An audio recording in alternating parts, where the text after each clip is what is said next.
Crockett by calling her Ghetto turned into a national firestorm. Inside a packed congressional hearing, one word exposed centuries of buried injustice, and Jasmine didn't flinch. Millions of Americans watched as she flipped humiliation into history. This wasn't just a political argument. It became a turning point for racial justice that changed a whole generation. How did one woman's courage turn a single insult into a battle cry for millions? Stay with us. This is a story worth every second of your time. The hearing room wasn't just full, it was loaded like a powder keg, ready to explode. Every seat behind the long oak table was occupied, and a second ring of spectators lined the walls, buzzing with anticipation just beneath a taut surface of silence. The banners behind the dais proclaimed the noble cause, budget oversight for social investment. But everyone present knew the real battle would be over much more than numbers. C-SPAN's red light flickered on, CNN's crew whispered frantic, last-minute instructions into headsets, and Fox News cameras zoomed in, hunting for the first crack in the facade. Jasmine Crockett adjusted the lapel of her dark blue suit, every motion crisp, her expression carved from granite. She was a portrait of calm, but her eyes burned with the fire of someone who knew how much injustice still rotted beneath the marble floors. Across the table, Lauren Boebert slapped a heavy folder onto the polished wood, with a thud that drew several heads her way. Her lips curled into the kind of smirk that promised chaos, not compromise. Boebert's fingers drummed the cover of her documents, numbers, graphs, talking points designed to weaponize stereotypes, and her eyes gleamed with the reckless confidence of someone who believed the cameras were her shield. The room itself seemed to hold its breath, the air thick enough to slice, as history prepared to tear through the chamber like a runaway train. Jasmine inhaled once, deeply, knowing that before this day was over, every word would either build a bridge or set the house on fire. The silence snapped like a cable under strain as Lauren Boebert seized the microphone with the energy of someone itching for a fight, her voice slicing into the tension like a blade drawn in a crowded room. Boebert leaned forward, her knuckles whitening against the sleek black stem of the microphone, her voice sharp and deliberate, calibrated for maximum impact. "We are bleeding taxpayer dollars into bottomless pits," she began, her words punching through the room with cruel precision, "wasting hard-earned money on programs that reward failure instead of fostering responsibility." The words landed like hammer blows, aimed not just at budgets or policies, but at entire communities sitting silently in the crosshairs. She flicked her folder open, yanking out a chart filled with red slashes and doomsday arrows, waving it as if it were evidence of some hidden national crime. "Billions," she spat, her tone dripping disdain, "poured into so-called revitalization efforts in ghettos." She paused, savoring the word, letting it hang in the air like smoke from a dirty fire. A low, almost imperceptible gasp moved through the room, but Boebert either didn't hear it or didn't care. Her lips curled into something between a sneer and a smile, as if daring anyone to challenge her. And in that charged electric instant, it became clear. This was not a debate about policy. It was a battle for dignity itself. Emboldened by the heavy silence, Boebert pressed her advantage, her voice sharpening into something that felt more like a weapon than an argument. She leaned closer to the microphone, the sleeves of her fitted jacket pulling tight around her arms, a physical reflection of the tension she was winding tighter with every word. "The truth is," she said slowly, savoring each syllable as if she were reading out a verdict, "these ghetto communities need to stop expecting handouts and start learning how to stand on their own 2 feet." The word ghetto didn't just slip out. It struck, brutal and intentional, each letter carrying the weight of a history too often buried beneath political slogans. It hit the air like a slap, raw and ringing, sending an invisible shockwave across the hearing room. Faces stiffened, hands twitched toward pens and phones, as aides and staffers instinctively sensed the ground shifting under them. For a split second, the room seemed to shrink, walls pressing inward, chandeliers stabbing the air with hard, merciless light. Cameras zoomed in, lenses narrowing like the eyes of predators catching the scent of blood. Boebert, emboldened by the crackling tension, mistook the stunned silence for compliance. Her smile grew colder, teeth flashing as if she had scored a point. She rapped her knuckles lightly against the folder before her, punctuating her words with a steady rhythm, but her audience had already changed. No one was looking at the charts or the graphs she brandished. No one cared about the numbers anymore. Every heartbeat in the room had shifted, magnetized toward the slur she had detonated without blinking, toward the insult that had slipped past the boundaries of debate and punched deep into the bone of history. The insult still hung in the air like the lingering smoke of a battlefield cannon, but Jasmine Crockett did not flinch, did not blink, did not even breathe harder, as if the weight of 1,000 such moments had already forged her into steel. Jasmine did not rise. She did not fire back. Instead, she stayed perfectly still, the calm center of a gathering storm, as if anchoring herself against the tide of centuries-old contempt that had just been unleashed yet again. Her eyes, deep and unblinking, locked onto Boebert's across the expanse of the table. Not with fury, but with something colder, more formidable, a patience sharpened into a blade. One of the C-SPAN cameras caught the moment with brutal clarity, zooming in until the frame held nothing but Jasmine's face, carved from stone, and her gaze, a silent, merciless indictment. Around her, the vast hearing room seemed to collapse into a vacuum, sucking every sound, every whisper, every restless shuffle into a suffocating silence. Even the chandeliers above seemed frozen mid-glitter, as if light itself dared not move. Among the spectators, black men and women who had come to bear witness to yet another debate over their worth sat rigid, their hands clenched tight in their laps, their bodies remembering battles far older than this day. No one spoke. No one dared. The air itself seemed to quiver, strained to the breaking point, waiting for the moment when Jasmine Crockett would finally choose to unleash what the room and the world so desperately needed to hear. The silence had stretched to its breaking point, and as the nation seemed to hold its breath, Jasmine Crockett moved, not in anger, not in haste, but with the deliberate gravity of someone who understood exactly what this moment demanded. Her chair slid back with a sound that seemed louder than a gunshot in the choking quiet, and she rose slowly, her movements measured, almost ritualistic, like a general stepping onto a battlefield, already soaked with the blood of those who had come before her. Her back was straight, her shoulders square, every line of her body declaring a defiance so profound that it needed no shouting to be heard.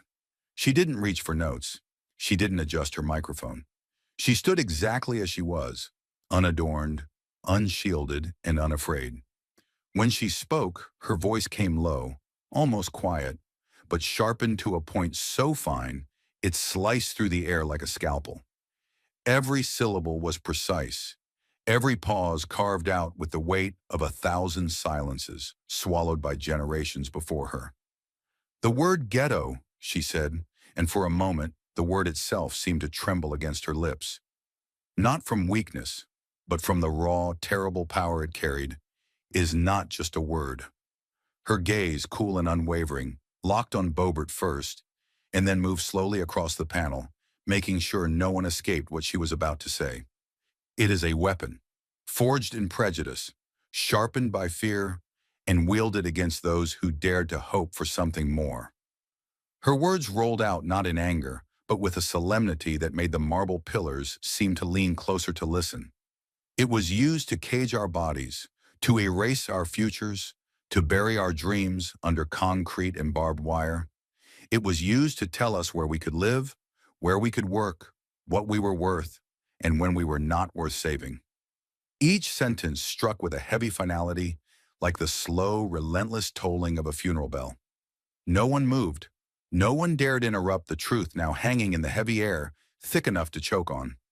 Somewhere in the room, a young black intern pressed a trembling hand to their chest.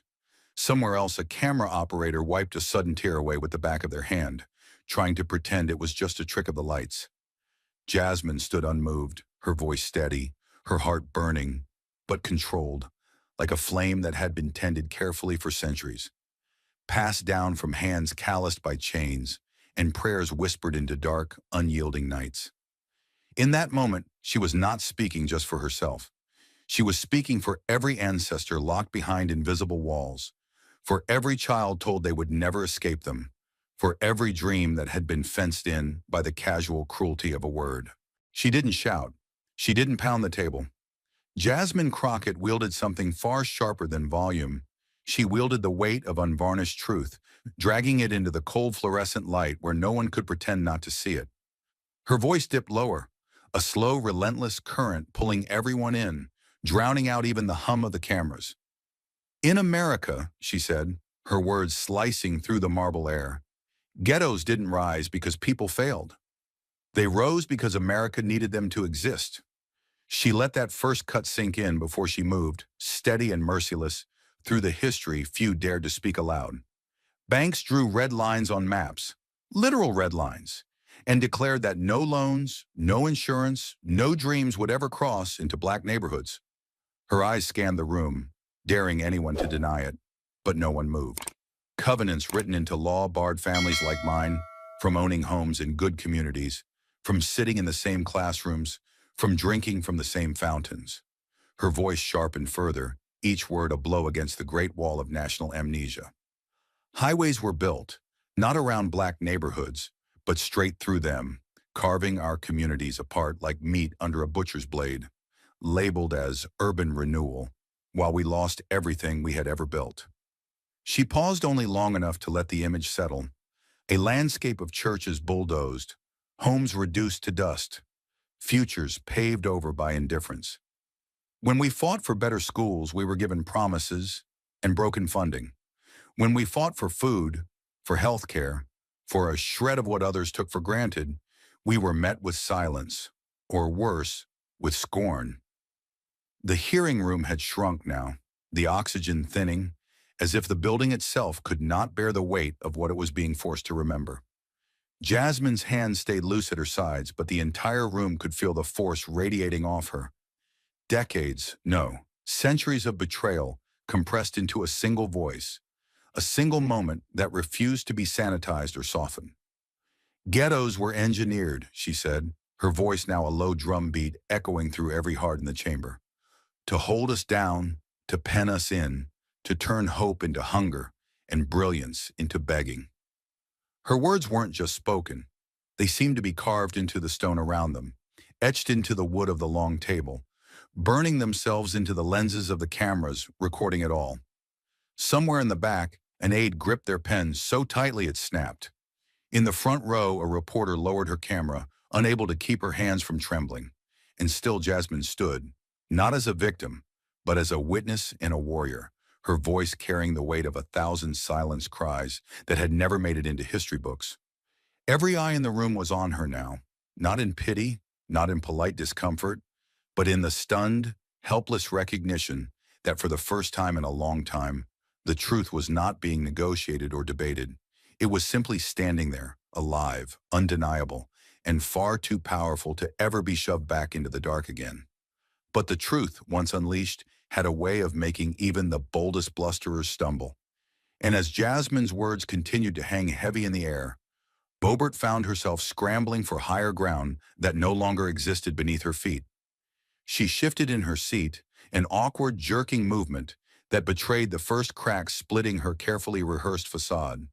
Her fingers tightened around the microphone as if she could squeeze control back into her hands by sheer force. "I wasn't," she started, her voice pitched too high, too fast, brittle as dry wood about to snap.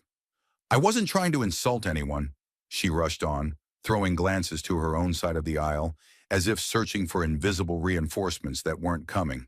"All I meant was, people have to take responsibility for themselves," she said, her tone teetering between defiant and defensive. Too eager, too hollow.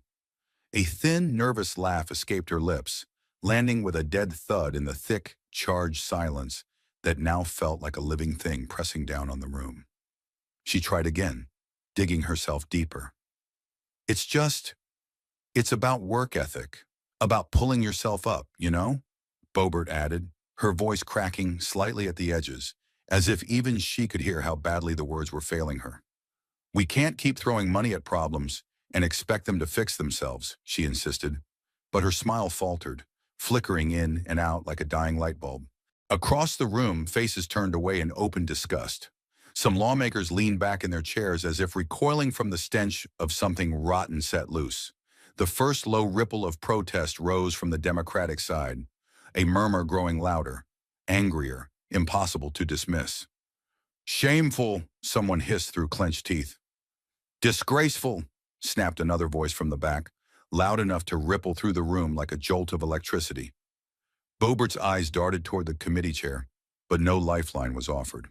Her smile, a smug, practiced smirk that usually played well to friendly cameras, twisted now into something raw, more desperate, a grimace caught halfway between arrogance and fear. She opened her mouth as if to say more, but the weight of the silence crashing down around her made even words feel like a betrayal she could not afford. She was no longer the provocateur setting the terms of battle. She was the cornered figure, bleeding credibility by the second, as the storm she had summoned began to break over her head. The blood was already in the water, but Jasmine Crockett didn't lunge. She moved with the slow, terrifying precision of someone who knew that real power didn't shout. It cornered. Jasmine took a single step forward, not enough to seem aggressive, but just enough to tighten the noose. Jasmine's voice stayed low, steady, each word carving through the air with the precision of a surgeon. She tilted her head slightly, repeating the phrase Boebert had flung so carelessly. Personal responsibility? Her gaze locked onto Boebert's, unblinking, merciless, dragging her out from behind the crumbling wall of excuses she had tried to build. "You dare preach about responsibility," Jasmine said, her tone sharpening with every syllable. "Inside a system designed, engineered, to bind us at birth?" The chamber seemed to contract. The polished wood, the marble columns, even the stale artificial light closing in around the woman who had fired the first shot and was now flailing to survive the counterattack. Boebert opened her mouth to answer, but no sound came. Jasmine's words had filled the space so completely there was no room left for lies. "How do you take responsibility for red lines drawn by hands you'll never see?" Jasmine pressed, her tone cutting deeper, louder now but still terrifyingly controlled. "How do you work harder when every door is nailed shut before you're old enough to reach the handle?" The questions pummeled the room like a slow, deliberate drumbeat of indictment, not only against Boebert, but against the country itself. And Jasmine stood there unmoving, a force of history made flesh, daring the world to look away, and knowing it couldn't.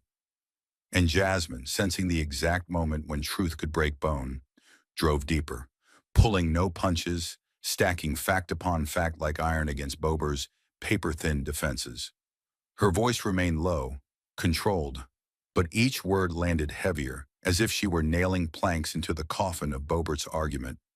"In education," Jasmine began, her tone deadly calm, "Black students are still 3 times more likely to attend schools without basic resources, without functioning libraries, without up-to-date textbooks, without access to advanced coursework that their white peers receive as a given."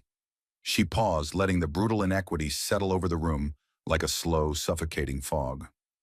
In 2023, majority Black school districts received an average of $2,200 less per student than majority white districts, every single year per child. She shifted slightly, just enough to make Boebert flinch without touching her. "In housing," Jasmine continued, relentless, "even today, Black applicants are rejected for home loans at rates 80% higher than white applicants, even when their incomes, credit scores, and employment histories are identical." She said the last word with a precision that made the panel of lawmakers visibly tense. Generations of families locked out of wealth building because of redlining, because of federally sanctioned discrimination, not laziness, not irresponsibility. Her voice sharpened, becoming colder, cleaner, like a blade honed too long. "And in the workplace," Jasmine pressed, refusing to give Boebert a second of air to regroup. "Resume with Black-sounding names, Letitia, Jamal, Deshaun, are still 50% less likely to get a call back than ones with names like Emily or Brandon." A shudder ran through the crowd, not dramatic, not loud, but a ripple of unbearable recognition for those who knew exactly what she meant. Not because the qualifications are different, not because the work ethic is different, but because the game was rigged before we were even allowed to sit at the table. Jasmine let her gaze drift slowly over the chamber, her silence more cutting than any shout could ever have been. She could feel it, the silent panic blooming in those who realized she wasn't just indicting Lauren Boebert. She was indicting an entire scaffolding of polite, institutionalized cruelty that people had built their comfortable lives upon. And she wasn't finished yet. Not even close. As Jasmine's words hammered down like a relentless storm, all eyes turned to Boebert, searching for a defense. But what they found instead was the unmistakable crumble of a mask too thin to survive the truth. Boebert sat frozen for a moment, her hands twitching slightly atop her pile of disheveled notes, as if unsure whether to reach for them or shove them away. Her mouth opened once, then closed again, the instinct to fight back visibly wrestling with the dawning horror that no weapon she possessed could match the force now bearing down on her. She tried to laugh it off at first, a weak, strangled sound that barely made it past her lips and died pitifully in the thick, electric silence. Her face, once flushed with righteous fury, paled under the weight of the numbers, the names, the realities she could no longer outrun. I think you're twisting what I said," she muttered at last, her voice thin, defensive, clinging to the wreckage of an argument that had already been obliterated. But the words fell like feathers against a brick wall, powerless, irrelevant. Boebert's eyes darted across the room, desperate for some lifeline. A nod, a smirk, a shared sneer. But all she found were stone faces and cameras that refused to blink. The shield of performance politics had shattered, and beneath it, she was smaller, exposed, painfully human in a way that showed just how hollow her posturing had been. She adjusted her microphone with a trembling hand, but the sound screeched against the silence, making her flinch again, another crack widening for everyone to see. And sitting across from her, Jasmine Crockett did not smile, did not move.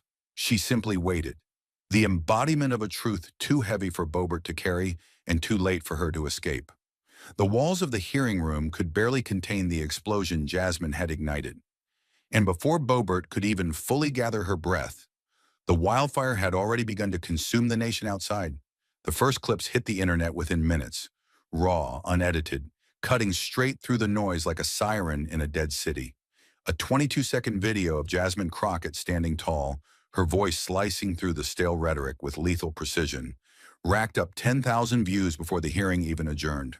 Another clip, tighter, angrier, Jasmine's hand slicing the air as she demanded to know how a child was supposed to work harder when every door was bolted shut, exploded across Twitter, Instagram, TikTok simultaneously, a synchronized eruption of digital fire. On Twitter, it took just 17 minutes for hashtag Ghetto Pride to start trending nationally. Within the hour, it was #1 worldwide.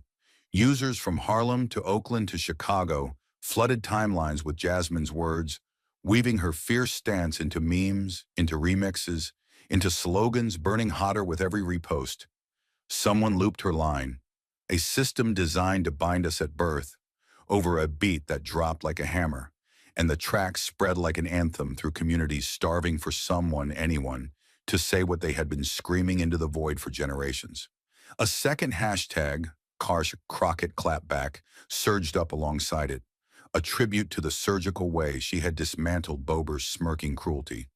People posted side-by-side screenshots, Boebert shrinking in her chair, Jasmine rising like a force of nature in heels and a navy blue suit. Others quoted her statistics on redlining in education, pairing them with personal stories. Stories of denied loans, of segregated schools, of resumes sent into black holes. She didn't just speak for herself, one post read, retweeted more than 300,000 times. She dragged the entire history of injustice into that room and dared America to look her in the eye. In barbershops in Atlanta, in diners in Detroit, in churches in Baltimore, televisions replayed the confrontation on loop. CNN ran it on primetime. MSNBC broke down her statistics with awestruck panels of experts. Even Fox News, trying desperately to spin the narrative, couldn't avoid showing the moment Jasmine's voice cracked through the facade of political theater like a battering ram. Their anchors grimaced, danced around the edges. But the footage was too raw, too real, too unstoppable to suppress. On TikTok, young Black creators stitched her speech into new forms. Spoken word performances, dance routines, even mock history lessons, where Jasmine's words played as the soundtrack while old maps of red-line cities burned slowly on screen. A 15-year-old girl from New Orleans posted a tear-streaked video, clutching her phone and whispering, "I've never seen someone say it like that before. I didn't know we were allowed to say it like that." Her video hit 1 million views overnight. At the grassroots level, something began to stir that no politician, no talking head could engineer or control. Students printed Jasmine's quotes onto t-shirts, selling out local shops in under an hour.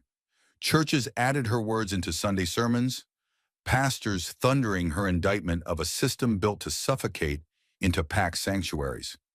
Teachers, especially those in struggling public schools, shared her testimony with their classes, using it to spark the kinds of honest conversations that had too long been buried under politeness and fear. Black elders, some who had marched in the 60s and others who had quietly borne the daily humiliations that never made headlines, watched Jasmine's steady, unblinking face and nodded. They knew that stance. They recognized that fire. It was the same look they had carried through bus boycotts, sit-ins, segregated courtrooms. A look that said, "I am tired of asking for dignity. I am here to claim it." Meanwhile, Lauren Boebert's name trended for entirely different reasons. Screenshots of her frozen, cornered face flooded the internet, paired with captions that needed no embellishment: exposed, outmatched, silenced. Her supporters tried to spin it as liberal bullying, but even many on the right quietly admitted she hadn't just lost an argument, she had been annihilated. No viral slogan, no carefully edited clip could reverse the rawness of the beating she had endured under the harsh lights of truth. Across Black America, and increasingly beyond it, a current of something electric pulsed through the veins of a people long told to wait, to be patient, to soften the truth until it no longer threatened anyone. That current was not anger. It was not even pride in the usual sense. It was power. Raw, aching, long-denied power, stirring like a sleeping giant under the weight of centuries. For too long, ghetto had been used as a chain, a slur, a cage. Tonight it had been transformed into a banner, not of shame, but of survival. A declaration that despite every brick thrown, every door slammed shut, every system rigged against them, Black America was still standing, still fighting, still capable of producing warriors who could walk into the halls of power and dare to tell the unvarnished truth without fear. And Jasmine Crockett, one woman with a voice sharpened by generations of silence, had not just confronted a congresswoman. She had shattered a wall. She had shown an entire generation that dignity did not require permission, and that survival itself was not something to apologize for. It was something to lift up like a torch. Even as night fell across Washington, even as the marble columns of the Capitol cast long, ghostly shadows over empty streets, the echoes of her words refused to die. They ricocheted across screens and streets and hearts, gathering strength with every telling. Jasmine hadn't merely trended. She hadn't merely gone viral. She had reminded a nation, some in pride, others in shame, that the ghetto was never about broken people. It was about a broken promise.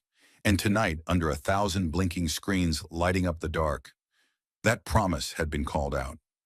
Loud, clear, and utterly, gloriously unignorable. But the wildfire Jasmine ignited didn't stop at the edges of social media. It roared straight through the marble corridors of Congress itself, forcing those who had long hidden behind silence to choose a side they could no longer pretend didn't exist.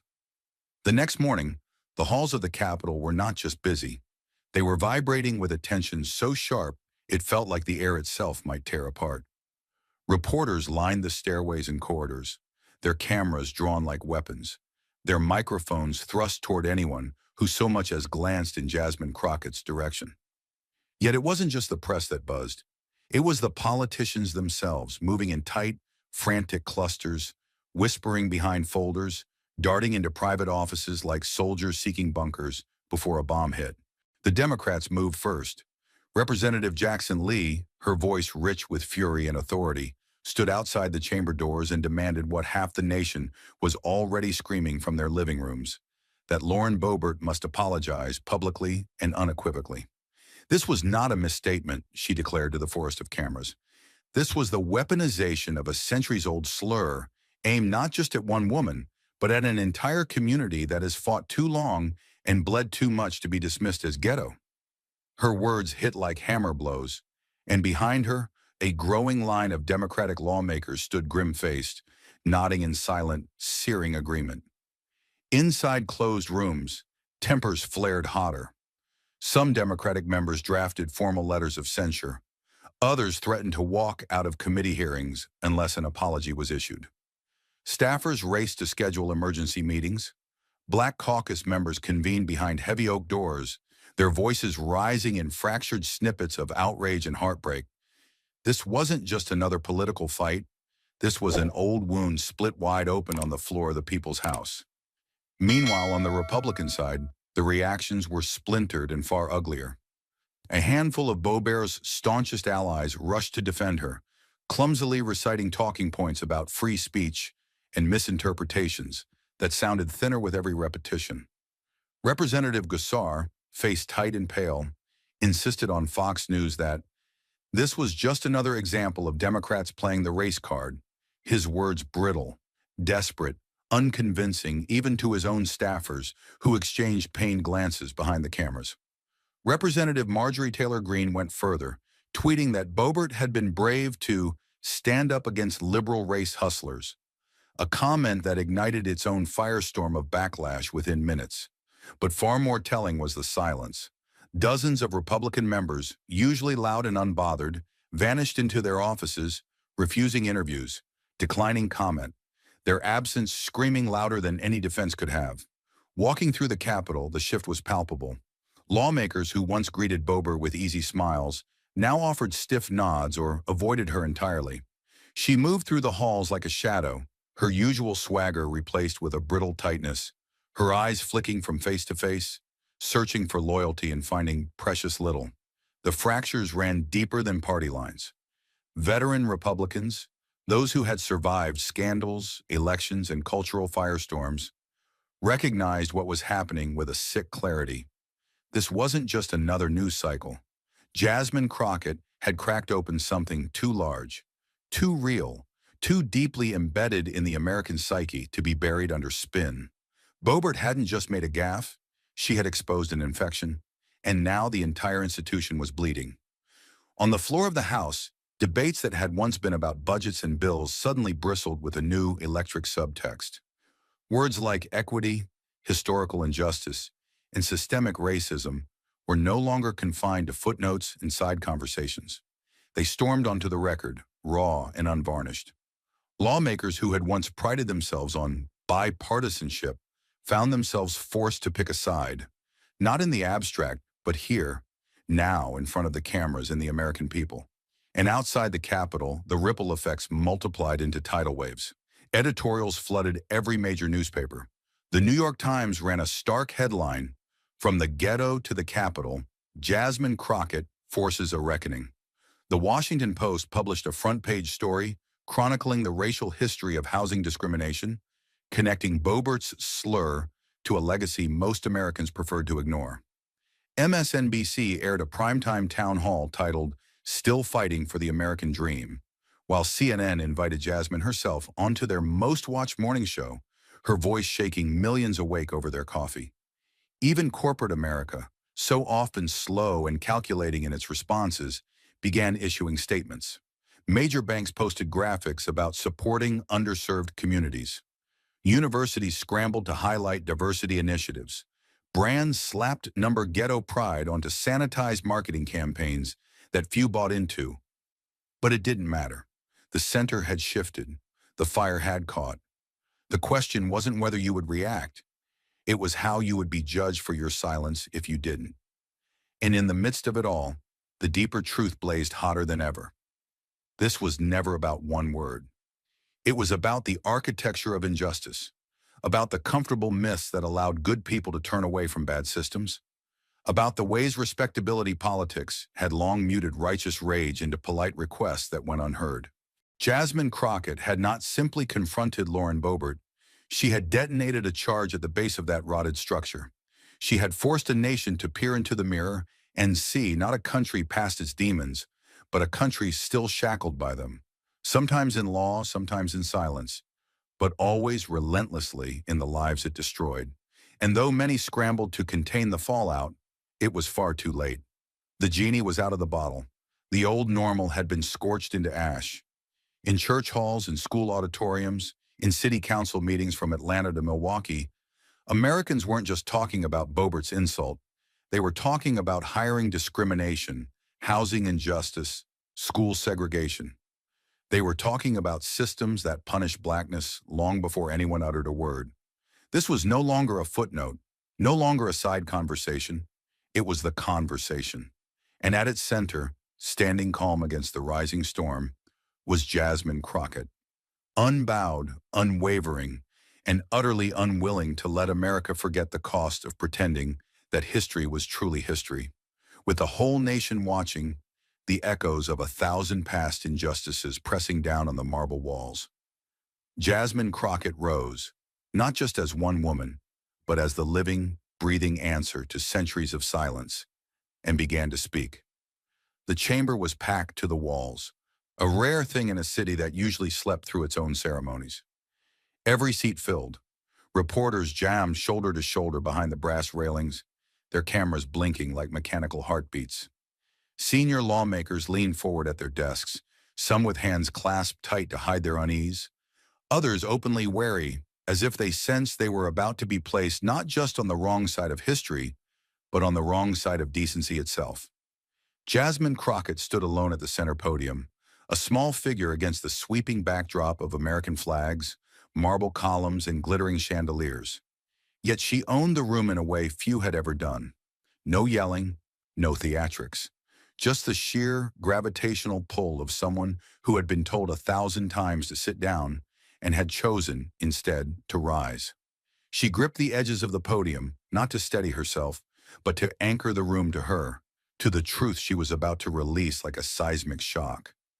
For a heartbeat, she said nothing, letting the silence grow so dense it began to suffocate even the most practiced politicians. Then in a voice low, steady, but carrying the weight of a people too long dismissed, she spoke. "Ghetto," she said, and the words snapped through the air like a whip. "Ghetto is not a crime."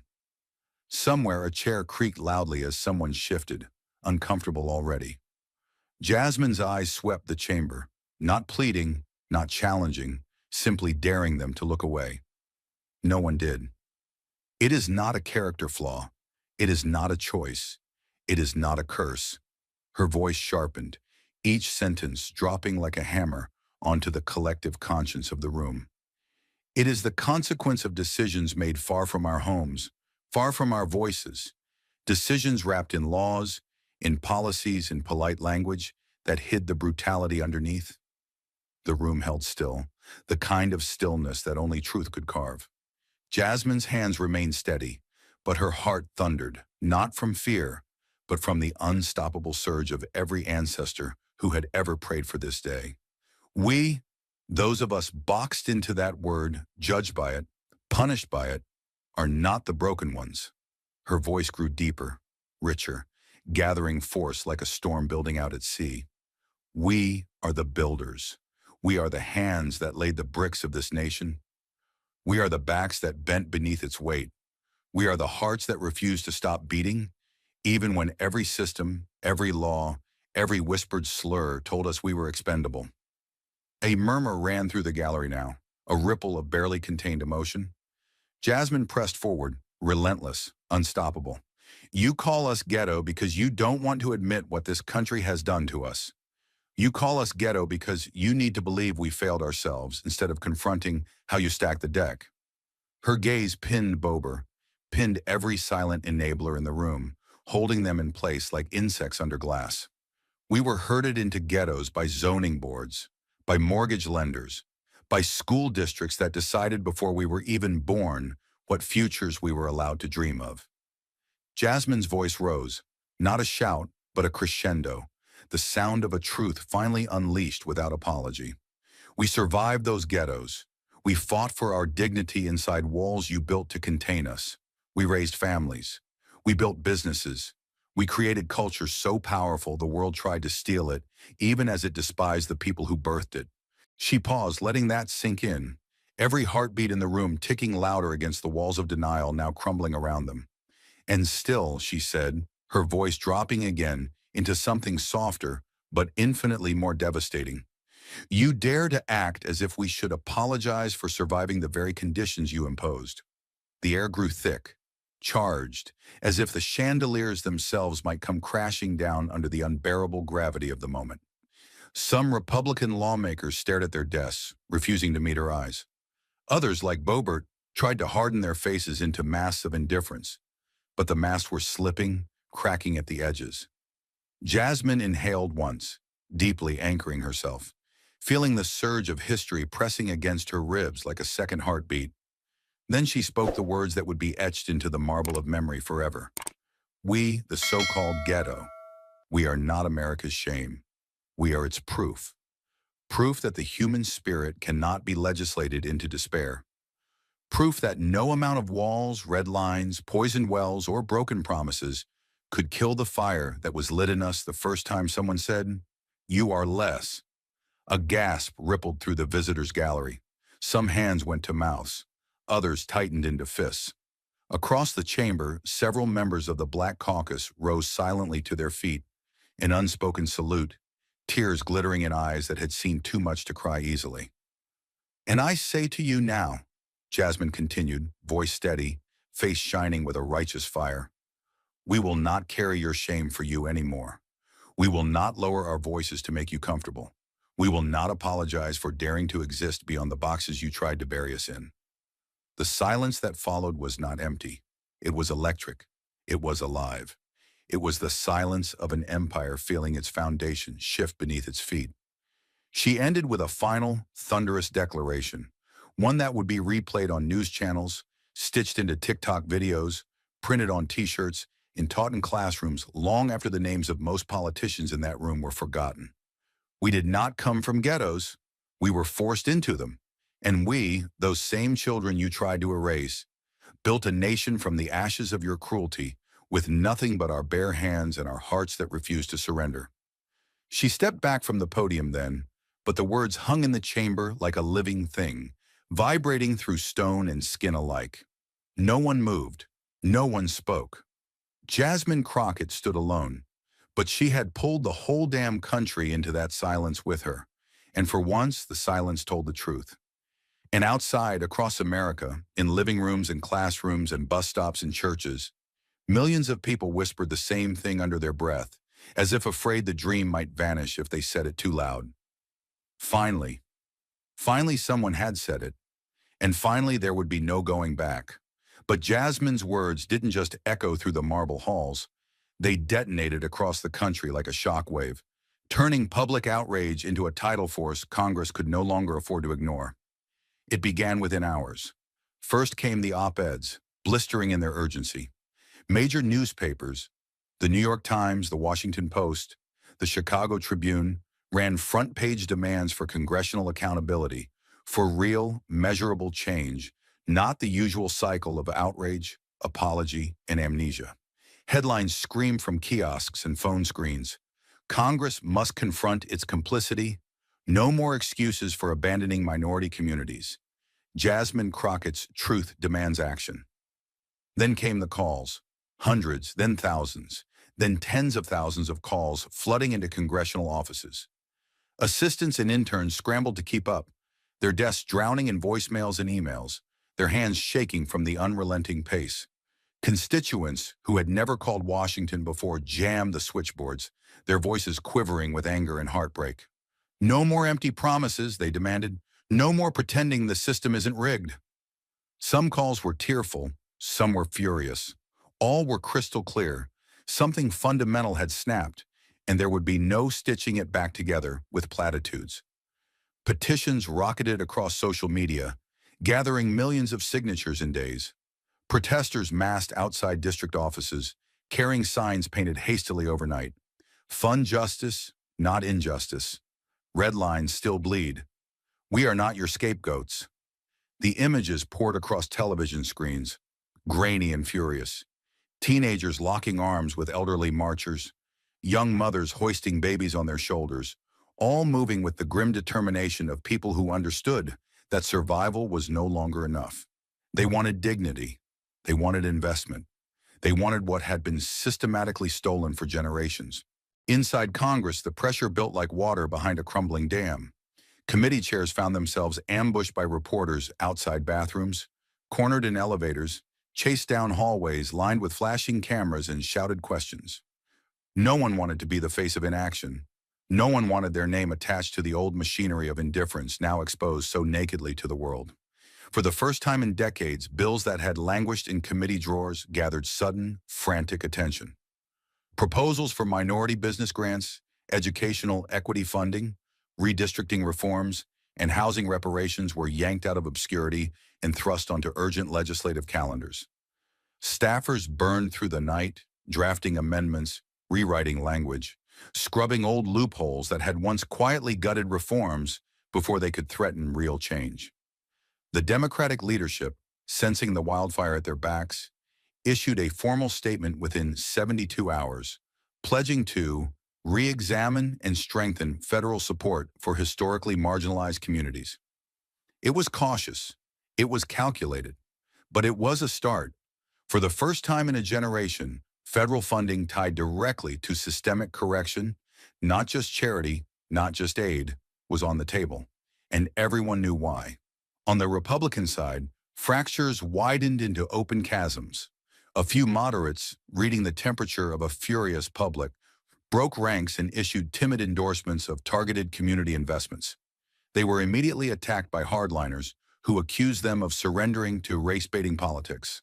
The party's internal emails leaked within days, showing chaotic messaging debates, desperate attempts to find language that could placate their base without looking like they were siding with Boebert's collapse.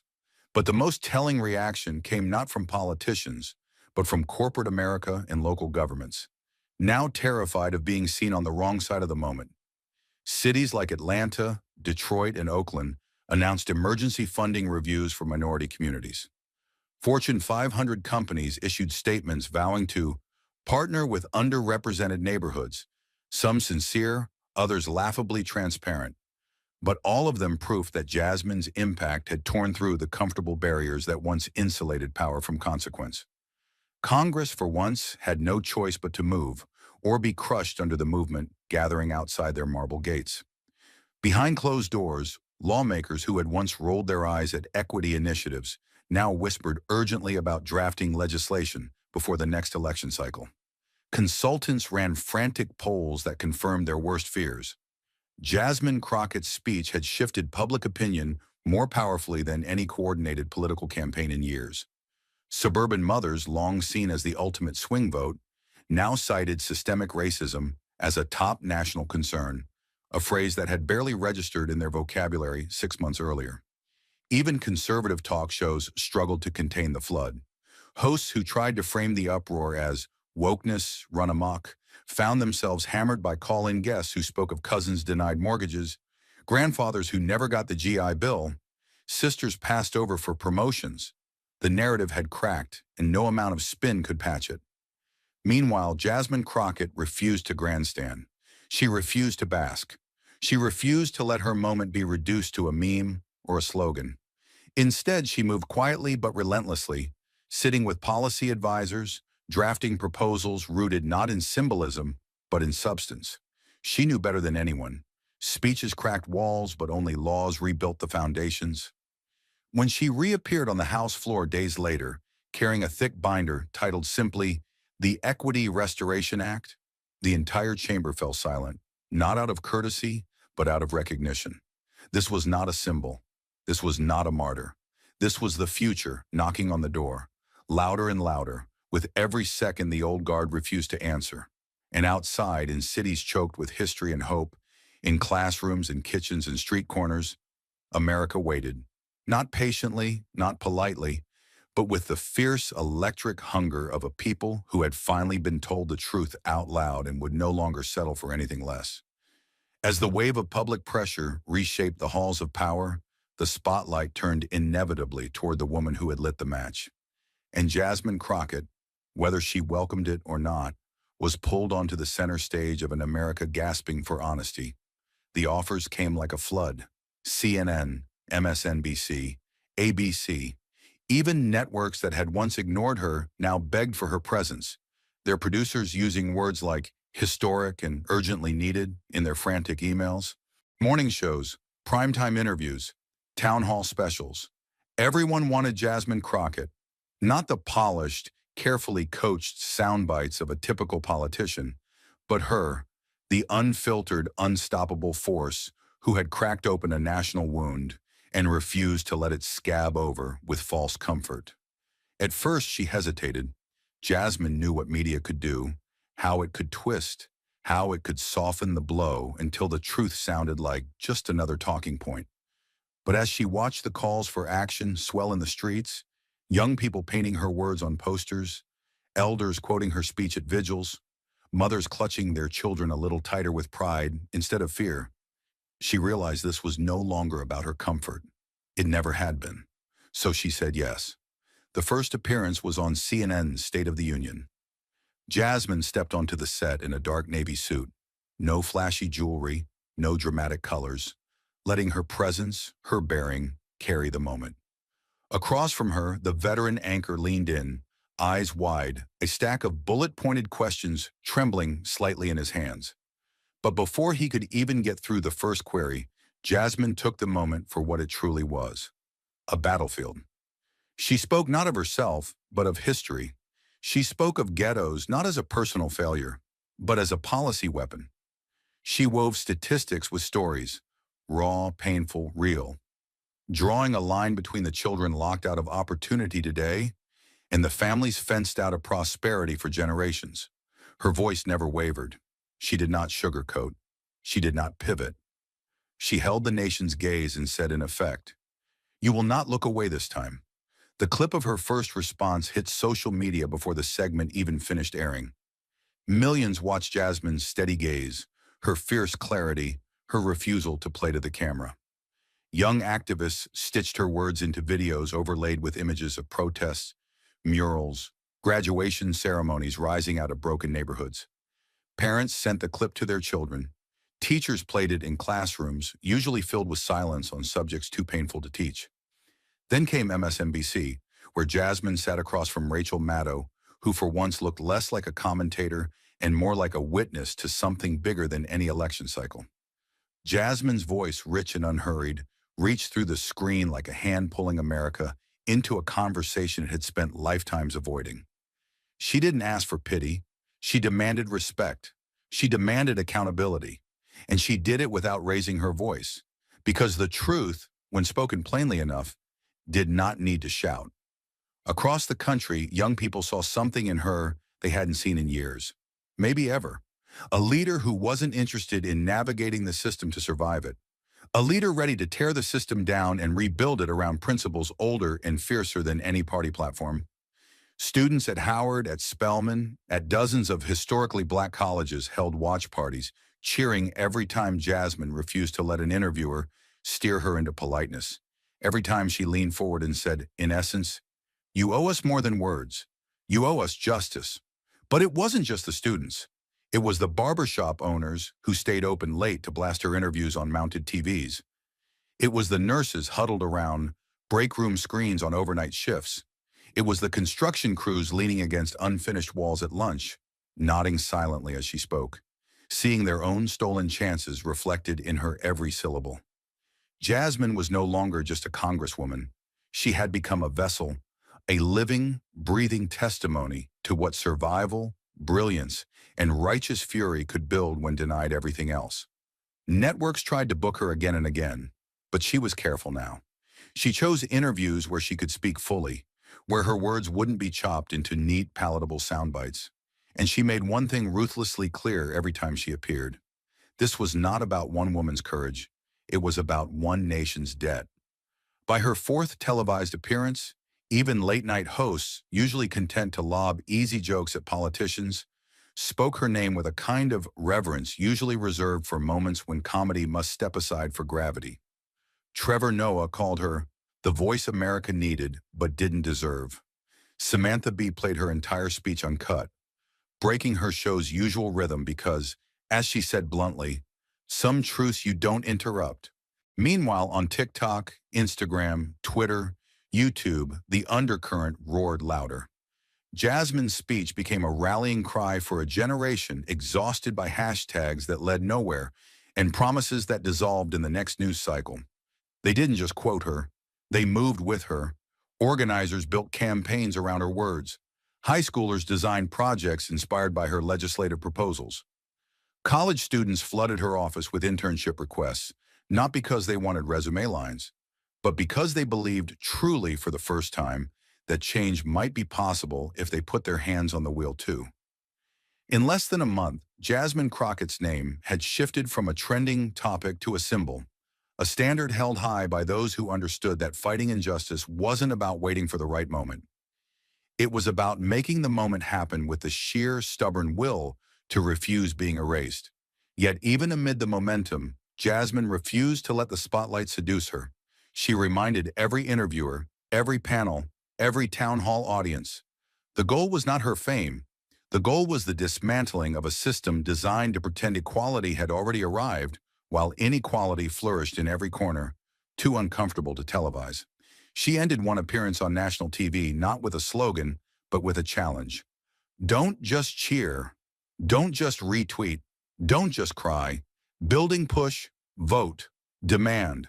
Refuse to leave this country the way you found it. The clip racked up 20 million views in 48 hours. And somewhere between the blinking cameras and the roaring crowds, Jasmine Crockett, the girl they tried to chain with a single word, became something much bigger than a politician. She became a reckoning, and the nation, ready or not, would have to answer.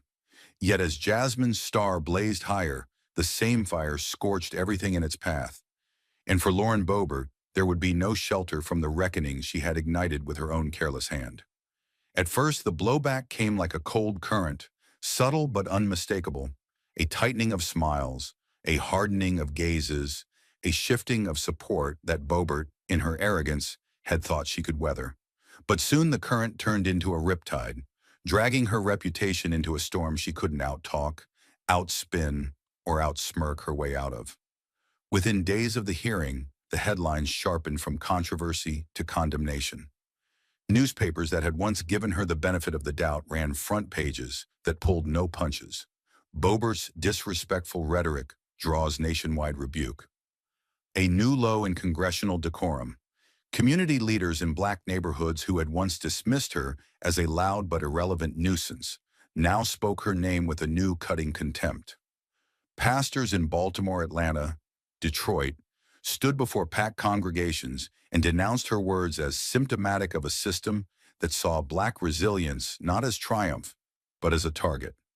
Civic organizations that usually stayed clear of partisan warfare issued statements directly calling out her behavior, refusing to let the moment be sanitized or forgotten. It wasn't just symbolic. Donations to Boebert's re-election campaign from minority donors, already low, plummeted to near zero. Endorsements she had quietly courted from diversity coalitions and independent voter outreach groups dissolved overnight. Some rescinded their support publicly, releasing scathing letters that were picked up by national media. We cannot, in good conscience, stand beside a leader who disrespects the communities she claims to represent. The numbers told a story even her loudest defenders couldn't spin away.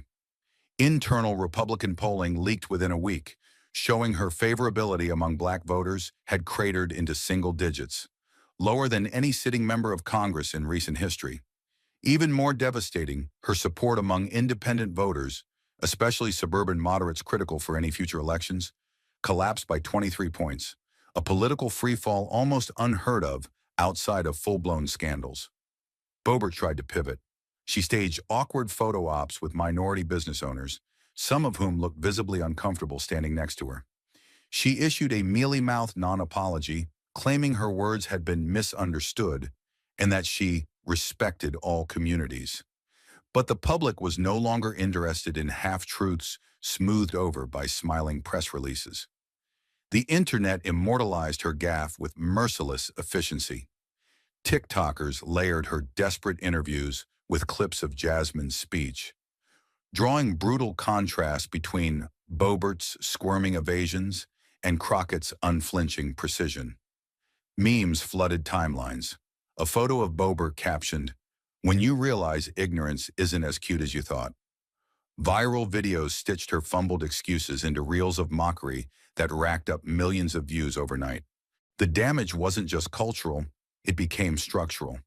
Congressional Black Caucus members who had once treated her like a nuisance now openly moved to isolate her legislatively. Bipartisan committees she had lobbied to join quietly rescinded their offers. Bills she sponsored died without hearings. Proposals she attached her name to found themselves mysteriously tabled, filed away, suffocated without ceremony. Meanwhile, her Republican colleagues grew colder, some muttering behind closed doors about her being a liability heading into an already precarious election season. Senior GOP aides leaked internal memos describing her as radioactive among key demographics. A few hardliners defended her, framing her as a martyr for free speech, but their voices were drowned beneath the roar of a country that had finally had enough of cruelty disguised as candor. At town halls in her own district, Boebert faced something she hadn't prepared for. Anger not from the left, but from the middle. The independents and soft conservatives who now saw her not as a scrappy fighter, but as an embarrassing symbol of everything broken in modern politics. One mother stood up, voice shaking, and demanded to know how Boebert planned to rebuild trust after disrespecting so many Americans. A veteran in the back row folded his arms and asked why someone who can't respect the people she serves should expect their votes. Boebert, once quick with a quip or a snarl, faltered. Her answers grew defensive, brittle, her once crowd-pleasing sarcasm landing like stones in an empty well. She smiled, but the smiles looked painful now, forced, brittle under the crushing weight of consequences she couldn't joke away. And while she scrambled to patch the holes in her sinking ship, Jasmine Crockett soared across television screens, social media feeds, and town halls nationwide. Not gloating, not mocking, but building, stone by stone, a new foundation of visibility, respect, and truth that Boebert's clumsy insults had only served to accelerate. In the end, it wasn't Jasmine who destroyed Boebert's standing. It was Boebert herself, armed with nothing but arrogance, ignorance, and a fatal underestimation of a people who had survived far greater wounds than a badly aimed insult. And as the dust settled, one fact became brutally clear to every strategist, every voter, every fading ally in Washington. Lauren Boebert had not just lost a moment. She had lost the future. But beyond the victories and the ruins left behind, something deeper remained. A truth harder than any headline. A lesson written not in speeches or applause, but in blood, struggle, and the unbreakable will to rise. But after the thunder faded and the headlines shifted, one lesson burned hotter and clearer than anything else. A truth no one who witnessed Jasmine's stand could ever forget. Jasmine Crockett's story was never just about one confrontation. It was about the brutal, undeniable truth that dignity isn't handed out by the powerful. It's seized by those who refuse to be erased. She showed a nation addicted to denial that injustice isn't only written in blood. It's carved silently into policies, into boardrooms, into everyday words meant to humiliate and control. She didn't just demand respect. She forced America to see the violence in the structures it calls normal. Her voice became a beacon for those told to wait, to behave, to hope quietly while doors slammed in their faces. Through her, an entire generation learned that survival is not surrender. It is resistance. It is power. She proved that progress isn't polite. It's defiant. That change doesn't come when the powerful are comfortable. It comes when the uncomfortable refuse to sit down. Jasmine's stand wasn't only a defense of her name, it was a defense of every forgotten name, every silenced cry, every stolen dream. And in that moment, she didn't just speak for herself, she cracked open history and demanded a future built from truth, not from fear. When the final echoes of her words faded, they left something far more lasting. A country forced, at least for a moment, to reckon with what it means to fight. not just to survive, but to finally be seen. Thank you for watching until this moment and for standing with us on this journey for justice. Your support means everything. Like, subscribe, and turn on notifications so you never miss what's next. And we'd love to hear your thoughts. Leave a comment below and let us know what moved you most in this story. Together, our voices make a difference. In a packed congressional hearing, Jasmine Crockett confronted Justice Sonia Sotomayor and revealed a multi-million-dollar secret hidden behind university walls. Within just 48 hours, the story spread across America. Mandatory book sales, hidden contracts, and the buying of justice. As millions held their breath, the Supreme Court's 230-year-old armor shattered, and the legend of untouchable integrity collapsed. What happens when one woman refuses to stay silent and forces an entire nation to confront its darkest truths? Stay with us. This is a story worth every second of your time. The morning air in Washington, D.C. was razor sharp, colder than it should have been for early fall.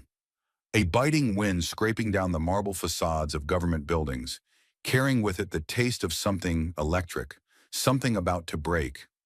Office workers shuffled into lobbies with collars turned up and heads ducked low. But the real storm was already spreading, silent and invisible, through the glowing rectangles in their palms. The New York Times had dropped a bombshell just before dawn. Justice Sotomayor's team pressured universities to buy thousands of her books. The headline blazed across phones, laptops, TV screens. Short, brutal, impossible to ignore.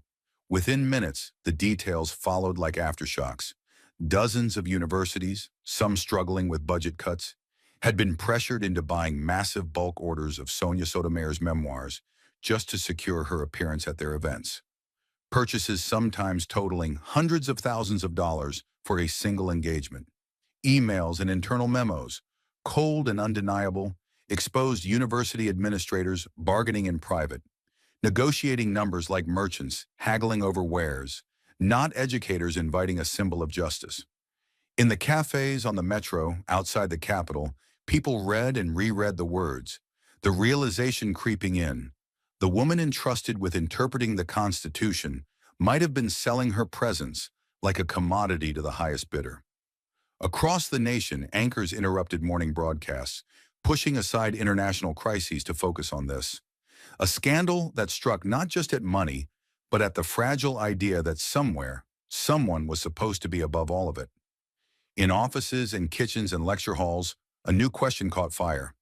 If even the Supreme Court could be bought and sold, what was left that couldn't? But scandals like this, once unleashed, do not politely knock at the doors of power. They kick them open, demanding blood. The pressure did not simply mount. It suffocated Washington, seeping into every crevice of power like smoke before a firestorm. Across cable news channels and morning papers, the question repeated itself like a war drum. Would Congress dare to confront the untouchables?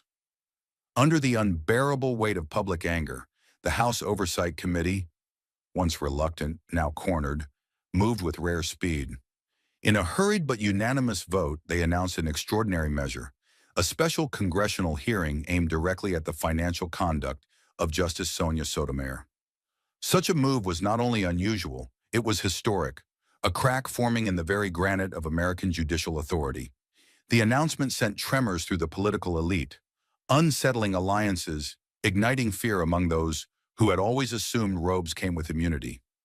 Leading this charged investigation was none other than Representative Jasmine Crockett, a woman whose mere presence promised that this hearing would not be a quiet affair. A former civil rights litigator with a voice that could slice through even the thickest obfuscations, Crockett had made a career of refusing to bow before wealth, status, or tradition. Her appointment was a message in itself. This would be no mere ceremony. It would be a reckoning. Summonses bearing the weight of congressional authority were delivered to Justice Sotomayor and members of her administrative staff, each letter as heavy as a verdict before trial.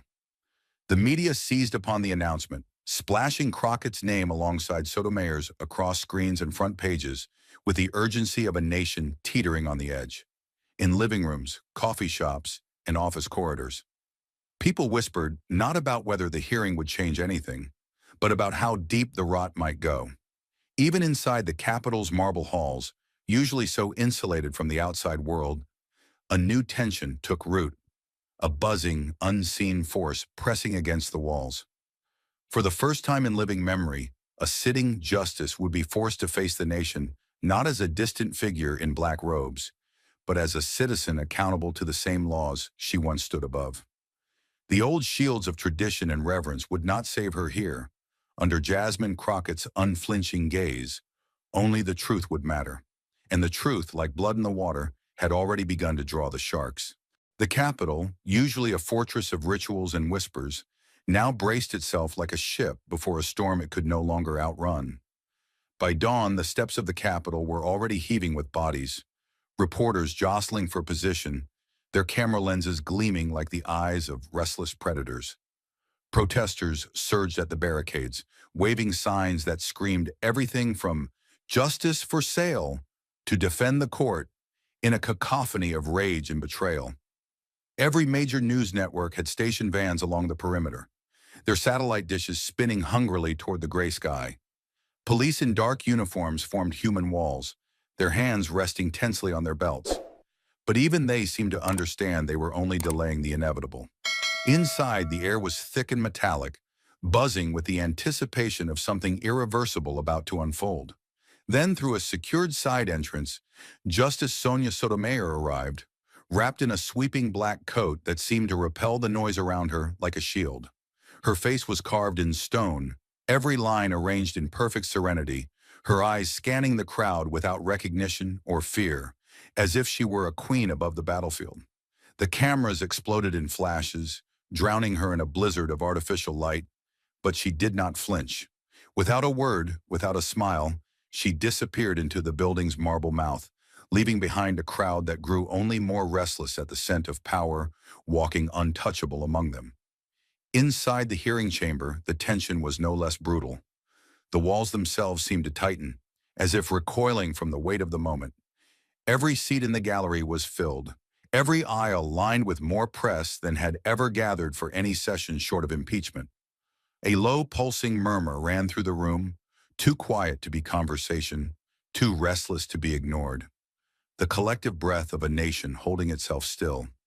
At the heart of it all, two chairs faced each other across a long oak table, polished to a mirror's cruelty. One reserved for the justice, the other for the congresswoman. One represented the weight of centuries of law, the other the raw nerve of a people unwilling to be silent anymore. When Jasmine Crockett entered, her stride steady, her expression carved from granite, the entire chamber felt the shift. No gavel had struck, but the battle had already begun. It was not a clash of titles or even of reputations. It was the collision of two Americas, and only one would walk away unshaken.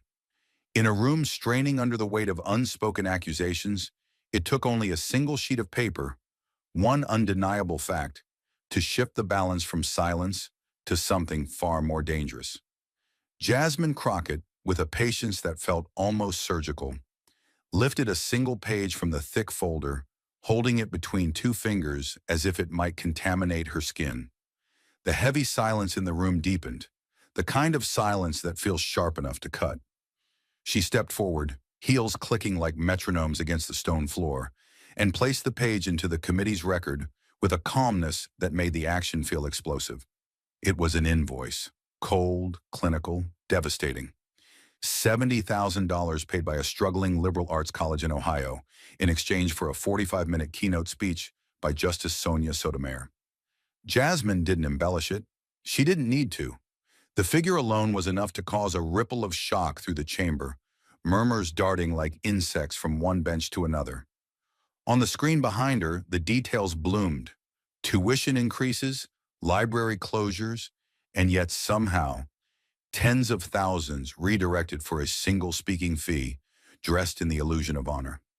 Jasmine's eyes didn't leave Sotomayor's face as the figures flashed in cold, impersonal font across the chamber wall. She wasn't just presenting evidence. She was holding up a mirror. But Jasmine was far from finished.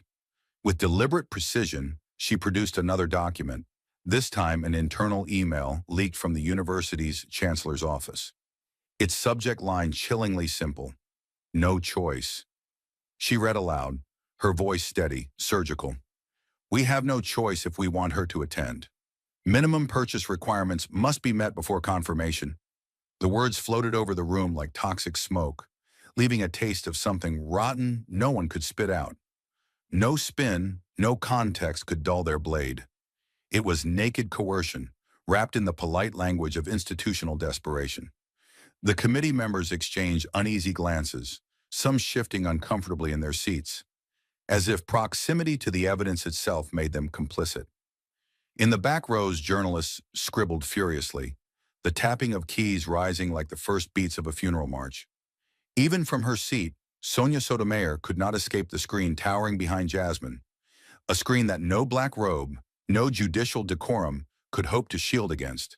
Slowly, Jasmine closed the folder and placed both hands flat on the table, grounding herself in the gravity of the moment. She didn't lean forward. She didn't raise her voice. Instead, she allowed the quiet to stretch until it wrapped itself around every corner of the chamber, until the weight of the unspoken pressed down like a heavy stone on every chest. When she finally spoke, her words were colder than any shout could have been. "Justice Sotomayor," Jasmine said, her tone sharp enough to break bone. "Were you aware that these transactions, these purchases masquerading as honorariums, were taking place in your name?" No one moved. Not a cough. Not a whisper. The only sound was the soft, relentless whir of cameras capturing a moment history would not soon forget. Jasmine held her gaze steady, offering no escape route, no mercy. It was not merely a question, it was an indictment delivered without theatrics, because the evidence had already spoken louder than any accusation ever could.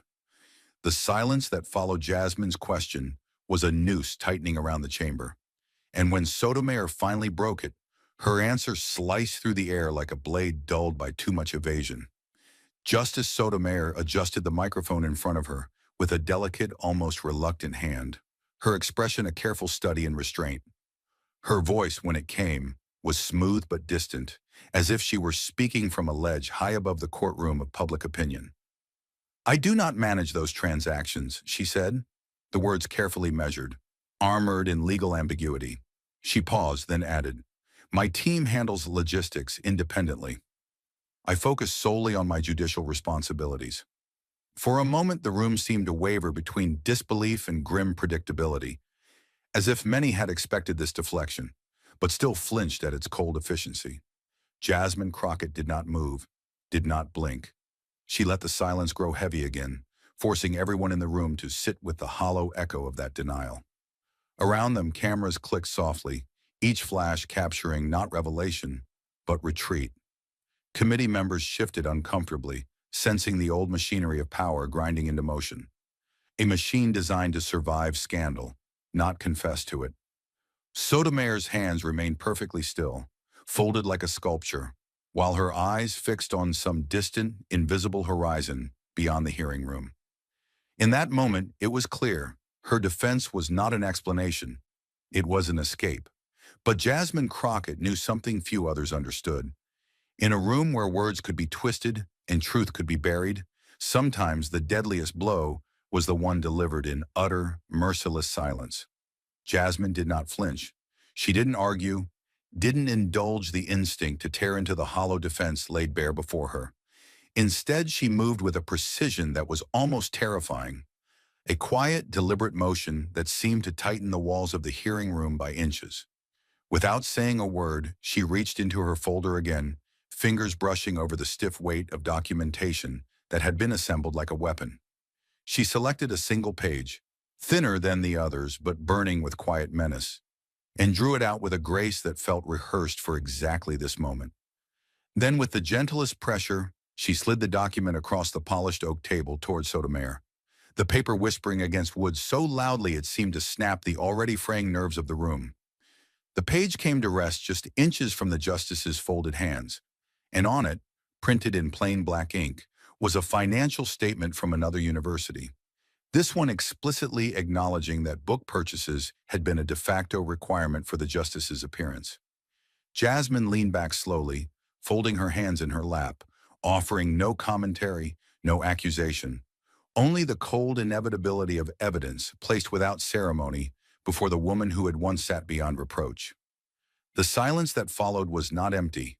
It was a living, breathing force, pressing down on every chest in the room like a great, invisible weight. The air inside the chamber thickened until it felt almost unbreathable, every eye locked between the piece of paper and the unreadable mask on Sotomayor's face. Reporters clutched their notepads tighter. Camera operators zoomed in without instruction, drawn to the exquisite brutality of the moment unfolding without a single raised voice. The committee members, veterans of hundreds of hearings, some battle-hardened through scandals and cover-ups, shifted awkwardly in their seats, a collective discomfort so palpable it could almost be heard. Jasmine remained motionless, her gaze heavy but devoid of visible anger, as if daring Sotomayor to contradict what was now undeniable. Not a word had been spoken since the paper had touched the table, but the message screamed louder than any accusation ever could. The evidence was no longer hidden in dense files or buried beneath bureaucratic language. It was here, exposed, naked, and damning.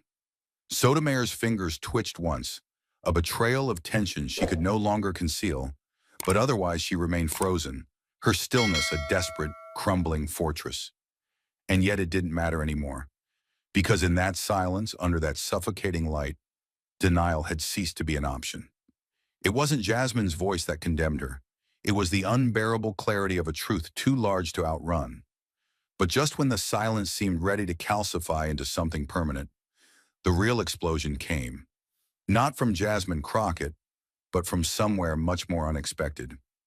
In the charged stillness of the hearing room, a single hand rose into the air, cutting through the tension like a blade.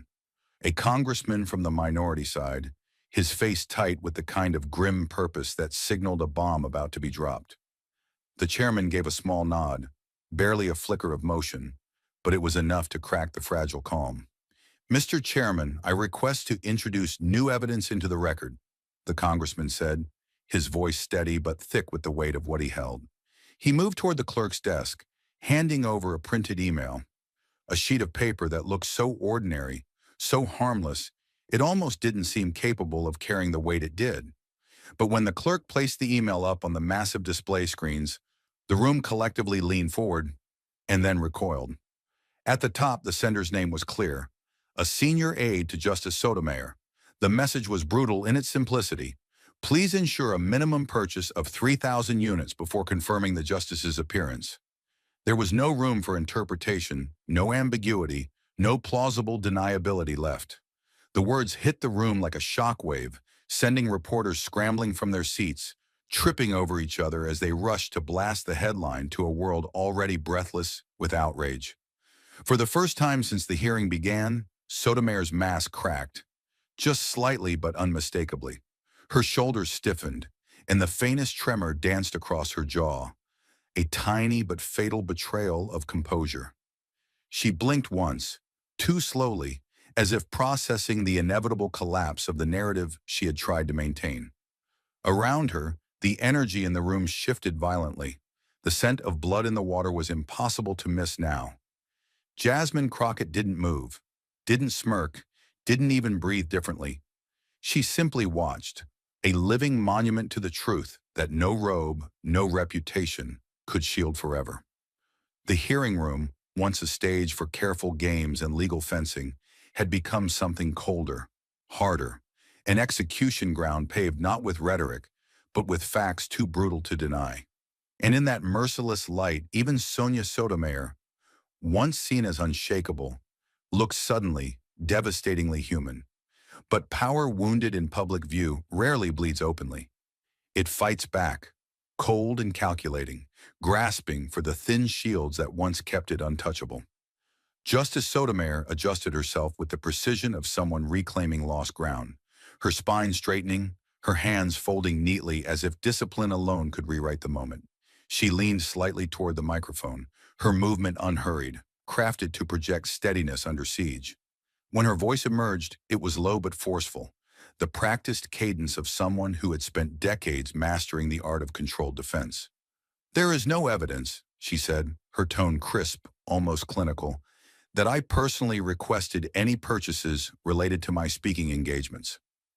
The words hung in the room, polished and stripped of emotion, carefully chosen like chess moves in a match she could no longer afford to lose. She continued, her gaze sweeping the room as if to gather fragments of lingering doubt. Event logistics, including book acquisitions, were managed independently by the host institutions and their event coordinators. For a few fleeting seconds, the air shifted. A tremor of uncertainty, a flicker of the old reverence trying to reassert itself among some members of the committee. The phrasing was legalistic, neat, just ambiguous enough to leave open a door of plausible deniability. And yet, no matter how carefully the words were laid down, they clashed violently against the stark clarity of the evidence glowing behind her. The email still looming overhead like a silent, irrefutable witness. The reaction was not immediate because it did not need to be. The damage was already carved into the room's foundations. Some committee members, instinctively trained to hear authority and grant it weight, shifted uncomfortably, their pens hesitating midair, their expressions torn between habit and horror. In the press section, reporters froze for a heartbeat. The kind of stillness that comes when a shark smells blood but waits for the victim to realize it. Jasmine Crockett did not move, did not blink, did not react, and in doing so made the hollowness of Sotomayor's defense roar even louder. Her silence was a mirror, throwing the justice's careful words back at her, exposing every crack and contradiction without a single syllable spoken. For all the force of Sotomayor's statement, it could not erase the documents, could not unwrite the directives sent by her own staff, could not unsee the tidal wave of money that had flowed exactly where her appearances demanded it. The strength of her voice only made the fragility of her position more obvious, like shouting into a void that had already swallowed the truth whole. And though she spoke with the authority of her office, the echo that answered her was hollow, brittle, the sound of a fortress already breached from within. But Jasmine Crockett understood something deeper than theatrics. When truth is on your side, you don't have to shout. You simply have to aim and let silence do the bleeding. Jasmine didn't rush, didn't let the adrenaline of the moment distort her control. She moved with a chilling stillness that made every heartbeat in the chamber feel thunderous by comparison. She didn't scramble for the next attack. She let the air grow heavier, let the weight of everything unspoken curl itself around the room, like smoke thick enough to choke on. She shifted one document half an inch to the left, a gesture so minor yet so deliberate that it felt like loading a bullet into a gun in slow motion. Her hands moved with the ease of someone who knew exactly where the center of gravity was and how to pull the floor out from under it. When she finally raised her eyes, they locked onto Sotomayor's with a precision that seemed almost surgical, stripping away the layers of ceremony and title until only one flawed human being remained exposed beneath the glare of judgment. Her voice, when it came, was almost soft, but every word landed like a hammer, driving iron into stone. "Madam Justice," she said, pausing just long enough for the formal title to sting with irony, "have you ever, even once, asked yourself why these institutions felt compelled to pay such extraordinary sums merely for the privilege of your presence?" The question wasn't shouted, wasn't sharpened with rage, it was sharpened with disappointment, a blade dipped in cold, undeniable reality. Jasmine let the words hang there, heavy and merciless, before delivering the second blow, softer still, but twice as deadly. Or did you simply believe that justice itself was something to be traded, like a commodity at an open-air market? The chamber didn't so much react as it braced, as if every person present understood instinctively that no grand speech, no polished denial could fully shield Sotomayor from what had just been laid bare. The room held its breath, suspended between the crumbling facade of authority and the unrelenting force of a question too raw, too brutal to deflect. Jasmine Crockett didn't rush. She let the weight of her last words linger, let them settle into the bones of the chamber like a cold front swallowing a city whole. She could feel it, the moment when every eye turned not just toward her, but toward the truth hanging uncomfortably between them all. The sound of papers rustling had stopped. The reporters at the back had gone still, their pens hovering midair, their recorders blinking in silence. Even the cameras, those merciless predators of public failure, seemed to lean in closer, hungry for what might come next. Jasmine inhaled slowly, the motion deliberate and unhurried, grounding herself not in rage but in something far more dangerous. Certainty. She straightened her spine, shifted her weight just slightly, and when she finally spoke again, her voice was low, almost intimate, but it rolled through the room with the force of an approaching storm. If justice, she said, each syllable cutting through the air like a chisel against stone, can be bought with a bulk order of books, then what justice is left for those who cannot afford to purchase your presence? She didn't shout. She didn't plead. She simply delivered the question into the heart of the room and let it detonate in silence. The seconds that followed stretched out mercilessly, each one a blade twisting deeper into the collective consciousness of everyone present. 1 second, 2, 5. The tick of the overhead clock sounded like gunshots in the stillness, marking time not as progress, but as judgment. No one spoke. No one shifted.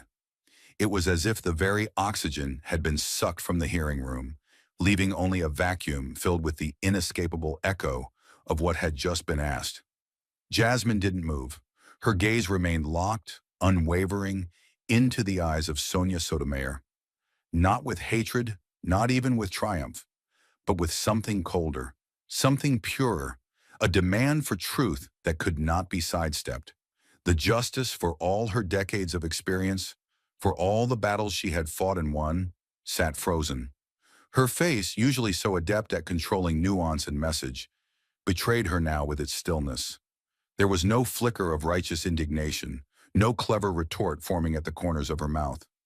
There was only absence, an empty space where answers should have been. The reporters began exchanging glances, not frantic, but slow, heavy. The kind of looks shared among witnesses to a historical moment they knew they would spend years trying to explain. The committee members themselves were statues, some gripping their pens so tightly their knuckles whitened, others simply staring, their political instincts, honed through years of hearings and scandals, failing them completely now. Jasmine could feel it without needing to look. The shift, the slow tidal pull of narrative, snapping free from tradition, free from titles, free from the old reflex to protect power. In this room, in this second, only the naked facts remained. Only the merciless, unvarnished reality. If justice could be bought, then justice had already died. Not with a bang, but with an invoice. Sotomayor opened her mouth once, as if to speak, but no words came. She closed it again, her throat working against a silence too heavy to swallow. Her hands, once so carefully still, now twitched at the edges. Micro movements that betrayed the battle raging just beneath the polished surface. She looked for the first time in her long and storied career, not like a titan of jurisprudence, but like what she had become in this moment. A human being confronted by a truth too massive, too damning to escape. Jasmine didn't press her advantage. She didn't need to. Every second that passed became a verdict louder than any gavel strike, a judgment more final than any committee vote. And still, Sotomayor said nothing. Not a protest, not a denial, not even a plea for understanding. Outside the hearing room, the world was already beginning to move. Notifications exploded across news networks. Twitter and cable channels flooded with breaking alerts. Justice for sale. No one above the law. But inside, time had slowed to a suffocating crawl, trapping everyone in a moment that would never truly end for those who had witnessed it. Jasmine remained still, her silence as lethal as any argument could have been, her presence a living reminder that sometimes the most powerful victory comes not from speaking louder, but from being willing to stand, to ask the question no one else dared, and to endure the terrible silence that follows. And Sonia Sotomayor, the once unshakable titan of the nation's highest court, sat motionless, caught in that silence, unable or unwilling to find her way back to the illusion of innocence she had once worn like armor. The silence inside the hearing chamber had barely lifted when a new kind of storm began to gather. one that no amount of silence or stature could hold back anymore. Even before Sotomayor could summon a defense, even before the weight of Jasmine's unanswered question had fully drained from the chamber walls, the machinery of consequence had already begun to move. Staffers whispered urgently behind raised folders.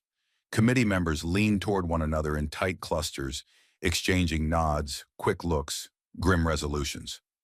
In the far corner of the room, a gavel struck once, sharp and decisive, as Chairman Reynolds cleared his throat and rose to his feet, his face pale beneath the fluorescent lights. Without flourish, without the grandstanding that usually accompanied such moments, he read from a pre-prepared document, a resolution that had been drafted in the event that things spiraled exactly as they just had. Due to substantial concerns regarding potential ethical violations, he intoned, his voice echoing off the marble like a funeral bell, the committee hereby moves to open an independent investigation into the conduct of Justice Sonia Sotomayor. There was no outcry, no applause, just a dense, leaden silence as reality sunk its claws deep into the foundation of the Capitol itself. The vote was procedural, almost bloodless in its efficiency, but no one present was fooled by the mechanical precision of it. It was not just a vote, it was a tectonic shift, a rare tearing of the fabric that had long been used to shield those perched atop the nation's highest institutions. Member after member cast their ballots, their faces tight, their voices subdued but unwavering. Some looked genuinely sorrowful, others seemed almost relieved, as if finally permitted to acknowledge the rot they had long suspected but dared not name. The final tally was displayed not with fanfare, but with a cold digital beep that seemed to vibrate in the bones. Yes, 34. Nays, 5. An overwhelming majority, an undeniable mandate. And with that, the process was set into brutal, irreversible motion. Outside the chamber, the world responded like dry brush set to flame. News outlets broke the story within seconds, their alerts flashing across the bottom of TV screens and phones like urgent distress signals. Across social media, hashtags multiplied and mutated. Sotomayor investigation. Justice on trial. Broken bench. Protesters who had been shouting in vague anger now had a target sharper than any slogan. And support for Jasmine Crockett's quiet, relentless stand surged like a tide breaking through a crumbling seawall. In coffee shops, offices, and classrooms across the country, Americans who had once believed the Supreme Court stood untouchable now found themselves grappling with a far darker, far more human reality. If even here and even now, justice could be bought and sold, what hope remained for the powerless? Back inside the Capitol, Jasmine remained seated at the witness table, her posture unbroken, her face unreadable. She did not celebrate. She did not gloat. The gravity of what had just happened weighed too heavily for victory dances or applause. This was not a triumph. It was a reckoning, the kind of reckoning that left scars deep beneath the skin of a nation. Across the room, Sotomayor sat in silence, her hands folded tightly together, her face an impassive mask that no longer fooled anyone. She was still cloaked in the black robe of her office, but its symbolism had been gutted, its armor pierced beyond repair by the very system she had once been sworn to protect. Jasmine's gaze met hers once more, not with hatred, but with something even harder to bear, disappointment, deep and unrelenting, carved into the very air between them. The formal announcement of the investigation came within minutes, broadcast live across every network, framed against the imposing marble columns of the Capitol steps. The language was crisp, sterile, the kind designed to minimize panic, but nothing could disguise the historical gravity of it. For the first time in living memory, a sitting Supreme Court justice would be subjected to an independent inquiry for financial misconduct. The implications rattled across the judiciary like a distant earthquake. Subtle at first, then undeniable. Clerks, aides, even junior judges began whispering in back hallways and private offices about what it meant, what it might unleash. The myth of untouchability had been shattered, and no one, no matter how high their station, could pretend otherwise. And as dusk fell over Washington, casting long shadows across the Capitol grounds, the cameras remained, silent, unblinking witnesses to the beginning of a battle that would stretch far beyond these first trembling steps. Jasmine Crockett walked out of the hearing room without fanfare, her steps steady, her hands empty, her face unadorned by victory. She had not come to win a headline. She had come for something far more dangerous, to demand that the promises carved into the stones of the Supreme Court, equal justice under law, be more than just empty words. Behind her, the doors of the chamber swung closed with a soft but final thud, sealing inside them a truth that could no longer be hidden, a truth now marching forward, relentless and unsparing, into the light. As the Capitol doors closed behind Jasmine Crockett, the real war began. Not inside courtrooms or committee rooms, but across the nation's living rooms, television screens, and the endless battlegrounds of public opinion. Within hours, the media machine roared to life, faster and hungrier than even seasoned observers could remember. Cable news anchors interrupted regular programming with flashing banners reading "Breaking Supreme Court Crisis." Talking heads scrambled into hastily arranged panels under headlines like "The Fall of Public Trust" and "Can the Courts Survive?" CNN aired somber graphics of the Supreme Court building cracked down the middle. Fox News deployed fiery montages of Jasmine Crockett and Sonia Sotomayor in split-screen standoffs, set to ominous music. MSNBC pulled in constitutional scholars, historians, ethicists, each guest more alarmed than the last, to dissect what the crisis meant not just for one justice, but for the credibility of the entire American judicial system. In studios flooded with cold blue lighting, anchors leaned forward in their chairs, speaking in the grave, clipped tones usually reserved for wars, natural disasters, or the death of a president. It wasn't just a story anymore. It was an existential reckoning. The early debates were cautious, even respectful, but by nightfall, the gloves had come off. Some commentators tried to draw historical parallels. Watergate, the Iran-Contra scandal. But those analogies collapsed quickly under the sheer weight of what was unfolding. This wasn't about political corruption. This wasn't about an abuse of executive power. This was the rot at the very heart of the institution, tasked with safeguarding justice itself. Across news desks and podcasts and Twitter live streams, one brutal phrase began to surface again and again, a drumbeat impossible to ignore: crisis of legitimacy. Night after night, the phrase bled into headlines, burned across tickers, and echoed from the mouths of former judges and legal scholars who, for decades, had sworn an almost religious reverence for the Supreme Court's independence. Now they spoke with the haunted tone of people watching a cathedral collapse into rubble. In a tense, hastily organized special on PBS, a panel of retired justices sat in a semicircle, their faces pale and drawn. Justice Hernandez, once a fierce defender of judicial neutrality, stared into the camera and said simply, "When trust dies, the law follows." On a rival network, a fiery roundtable descended into open shouting, with pundits accusing each other of enabling the myth of untouchability that had allowed rot to flourish unchecked. Clips of Jasmine Crockett's cold, surgical questioning played on an endless loop, each replay magnifying her words into rallying cries and funeral bells.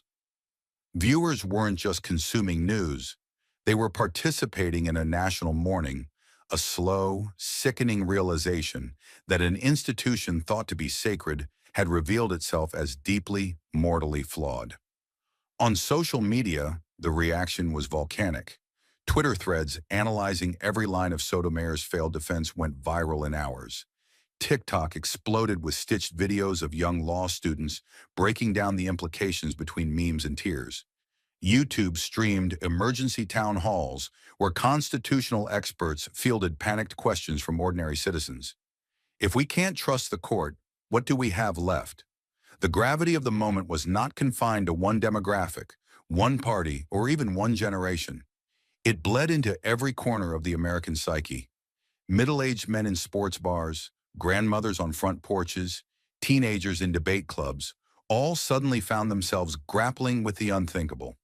The idea that justice was not a birthright, not an unshakable pillar, but a fragile agreement held together only by faith. And faith once broken was almost impossible to repair. Meanwhile, Congress scrambled to control the narrative, issuing solemn statements affirming their continued respect for judicial independence, while also emphasizing the need for full transparency and accountability. The contradictions in their words were glaring, an open wound that the media picked at with gleeful brutality. Night after night, networks ran split-screen timelines showing how many millions had allegedly flowed through Sotomayor's speaking circuits, juxtaposed against grainy footage of her swearing the judicial oath to uphold the Constitution without fear or favor. The hypocrisy was too glaring, too fresh, too raw to be explained away by procedural language or partisan talking points. Trust had not just cracked, it had imploded. By the end of the week, new polls showed a seismic shift. Confidence in the Supreme Court had plummeted to historic lows. For the first time in American history, a majority of citizens, across party lines, said they believed the court was politically compromised beyond repair. Editorial boards from the New York Times to the Wall Street Journal called for sweeping reforms, term limits for justices, mandatory disclosure of financial relationships, even, in hushed tones, the unthinkable idea of impeachment proceedings. The court, once cloaked in the solemnity of marble and tradition, now stood naked before a furious, grieving nation. And no black robe, no Latin motto, no centuries-old ceremony could shield it from the storm that Jasmine Crockett's quiet question had unleashed. Meanwhile, as the media's frenzy burned hotter by the hour, Jasmine herself refused interviews. She declined cable hits, podcast invites, even the most prestigious Sunday shows. She simply returned to her district, resumed her work, and let the evidence, and the silence that followed it, do what no amount of political theater ever could. She knew better than anyone that once faith breaks, no speech can rebuild it. Only truth could. And truth, finally, was marching without apology through a nation that could no longer afford illusions. The fallout from the Capitol hearings had not yet fully settled before another earthquake rocked Washington. The White House announced a press conference. It was scheduled for noon, a hurried time that suggested urgency rather than strategy. In the hours leading up to it, reporters filled the West Wing press room like a rising tide, their whispers sharp and slicing through the heavy air. No one quite knew what the president would say. Every official statement so far had been cold, mechanical, designed to buy time rather than provide leadership. But now, with confidence in the Supreme Court collapsing and protests spilling into city squares across the country, silence was no longer an option. The nation needed reassurance, or at least the illusion of it. And so the president, reluctant, cornered, but calculating, prepared to step into a storm more dangerous than any foreign enemy could ever summon. The press conference room buzzed under the hum of hot lights and the restless energy of networks scrambling for primetime positioning. Aides moved along the perimeter of the room like field medics, adjusting podium notes, whispering last-minute strategies that no one fully believed in anymore. When the president finally entered, brisk, jaw set, the weight of history visible on his face, the room snapped into a brittle, expectant silence. Cameras clicked in a staccato rhythm as he took his place behind the podium, gripping its edges as if to anchor himself against the storm. For a long, agonizing second, he simply stood there, surveying the crowd, letting the silence stretch until it bordered on cruelty. Then he spoke, and his voice, though steady, carried a tension that betrayed the cost of every syllable. "No one," he said, pausing just long enough for the gravity of the words to settle. "No one is above the law, not even those entrusted with interpreting it." It was the kind of statement that was meant to be obvious, patriotic, but now it sounded almost revolutionary. The speech itself was a masterpiece of careful threading. The president expressed deep respect for the independence of the judiciary, profound concern for the erosion of public trust, and an urgent commitment to transparency and accountability. He never mentioned Sonia Sotomayor by name, a decision that only fueled speculation. His handlers believed that naming her directly would pour gasoline on an already raging fire. But outside the polished walls of the White House, no such discretion existed. News banners ran bold and relentless. President addresses Supreme Court crisis. Across social media, screenshots of his grim face and clenched fists circulated like wartime propaganda. Pundits pounced, analyzing his body language, his hesitations, even the way his eyes seemed to flicker with something dangerously close to fear. The message was clear, even if the words were not. The White House was no longer in control of the narrative. The nation's faith in its highest institutions was slipping, and with it, the bedrock of American democracy. Inside the Oval Office, the divisions were even more brutal. In closed-door meetings that leaked within minutes to major newspapers, the president's advisors tore into each other. One camp argued that protecting the court's legitimacy, even at the cost of shielding Sotomayor, was essential to preventing constitutional chaos. "If the court falls, everything falls," one senior aide reportedly screamed, slamming a fist on the long mahogany conference table. The other camp, younger, angrier, and riding the wave of public fury, argued the opposite, that real loyalty to the Constitution demanded confrontation, demanded rooting out corruption, no matter how painful. "We cannot save the court by lying to the American people," a junior counsel snapped, her voice cracking with the strain of suppressed rage. Between these camps, the president sat silent, the decision coiling tighter around him like a noose. Every choice pointed toward disaster. Every hesitation made the fall steeper. Meanwhile, protests outside the White House swelled beyond anything the Secret Service had anticipated. What had started as scattered demonstrations had evolved into a sprawling sea of voices. Young, old, conservative, liberal. Unified in a fury that no speech could calm. Hand-painted signs read, "Is justice for sale? No more gods in robes. Truth over tradition."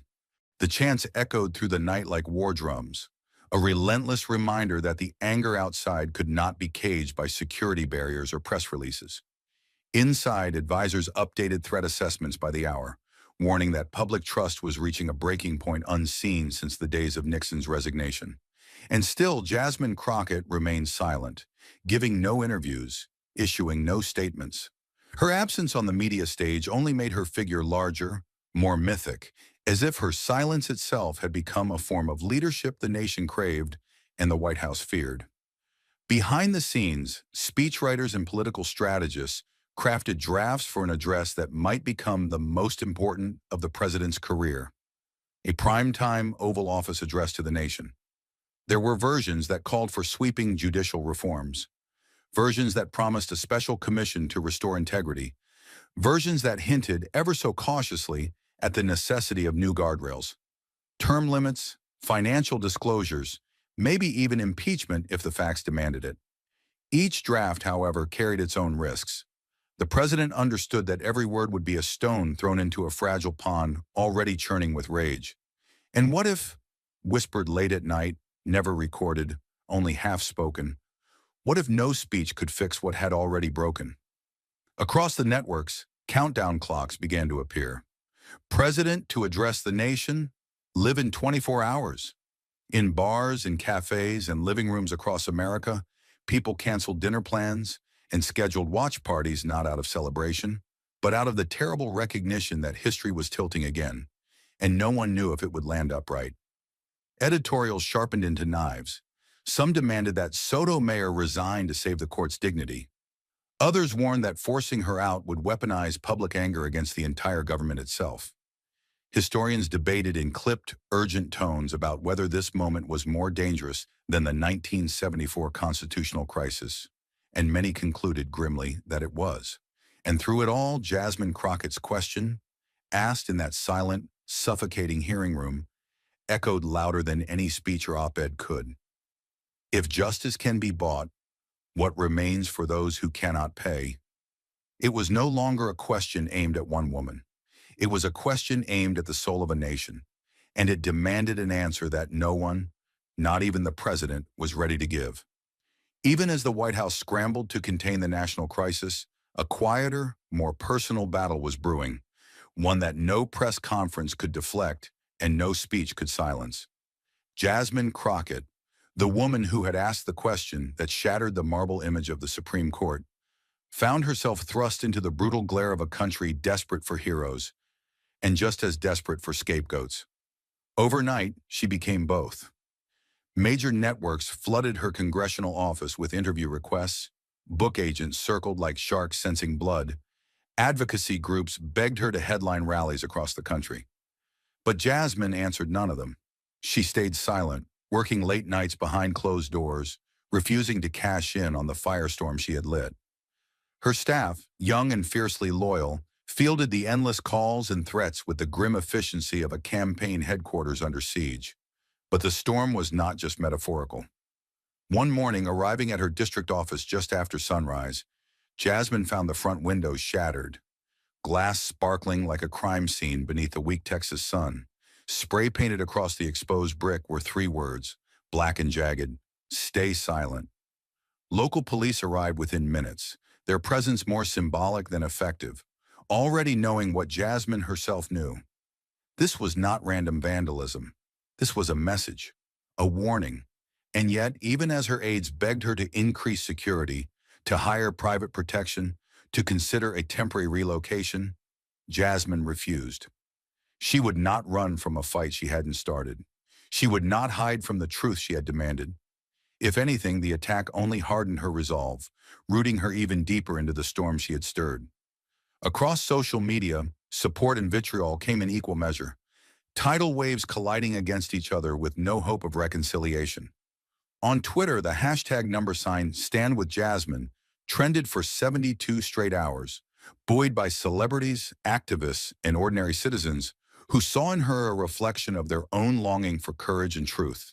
But so too did darker corners of the internet swell with rage. Conspiracies painted her as a puppet, an opportunist, even a traitor. Fake news sites published doctored images showing Jasmine in meetings with political enemies. Fringe commentators accused her of orchestrating the entire scandal for personal gain. The threats grew more specific. Anonymous emails described the layout of her home, the names of her nieces and nephews, the routes she usually took to work. Her chief of staff, a veteran of 3 presidential campaigns, confessed quietly one night, "I've never seen anything like this, not even close." Meanwhile, across the country, a grassroots movement she never intended to lead began to bloom like wildflowers after a fire. Students at universities held candlelight vigils in her name, reading passages from the Constitution under darkening skies. Protesters gathered outside courthouses, holding up hand-painted signs with her face beneath the words, "Justice without fear."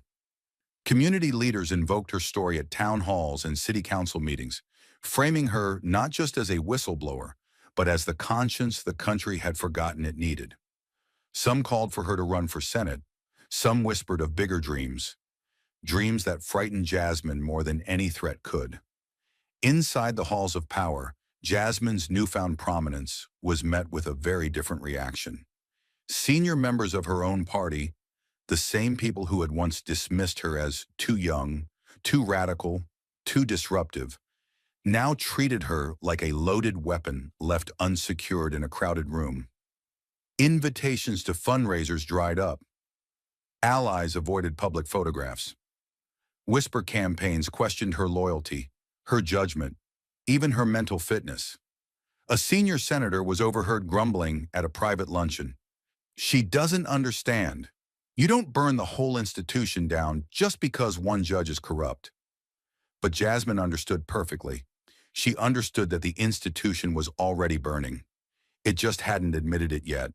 And in the quiet moments when the shouting and the threats and the headlines faded into the background, Jasmine wrestled with the loneliest battle of all, the knowledge that telling the truth had made her a target not just for her enemies, but for those who claimed to stand for the same principles she fought to defend.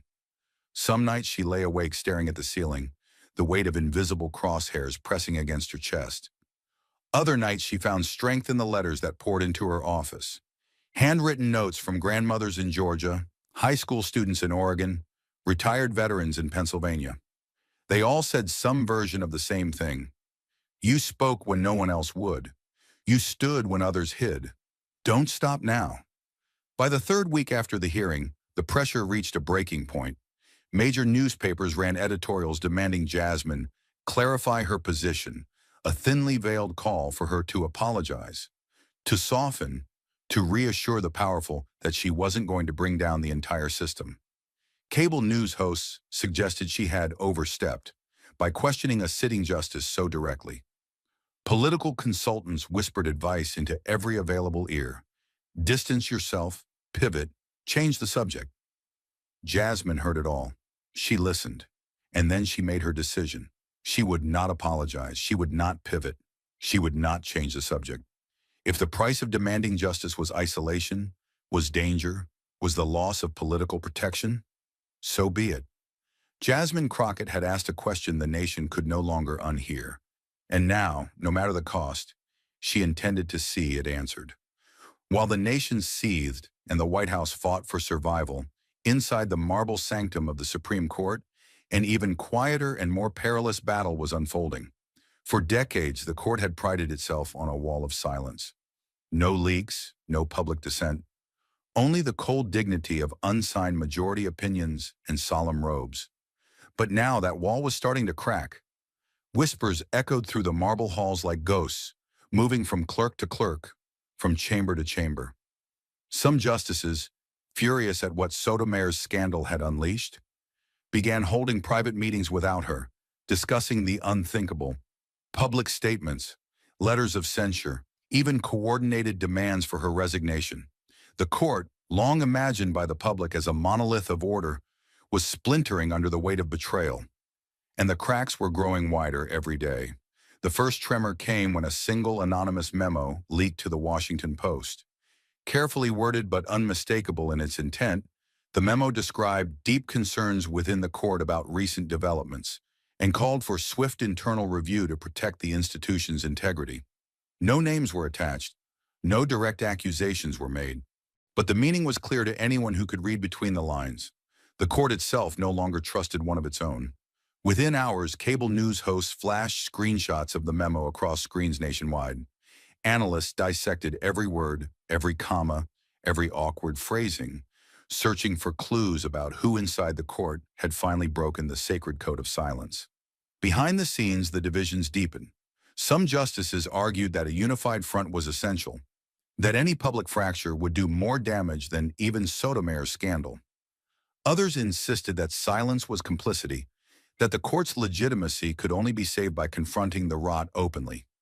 Heated arguments spilled out of private conferences, bleeding into public sightings of justices hurrying past reporters with unusually grim faces. Chief Justice Bennett, a man known for his obsession with preserving institutional dignity, reportedly told a confidant, "We are not merely guardians of the law, we are guardians of trust, and trust, once shattered, cannot be ordered back into place like soldiers on a parade ground." Meanwhile, pressure mounted from outside. Legal scholars, retired judges, and even sitting federal appellate justices issued open letters demanding transparency and accountability. Law students at prestigious universities staged walkouts during lectures on constitutional law, refusing to sit silently while the ideals they studied crumbled in real time.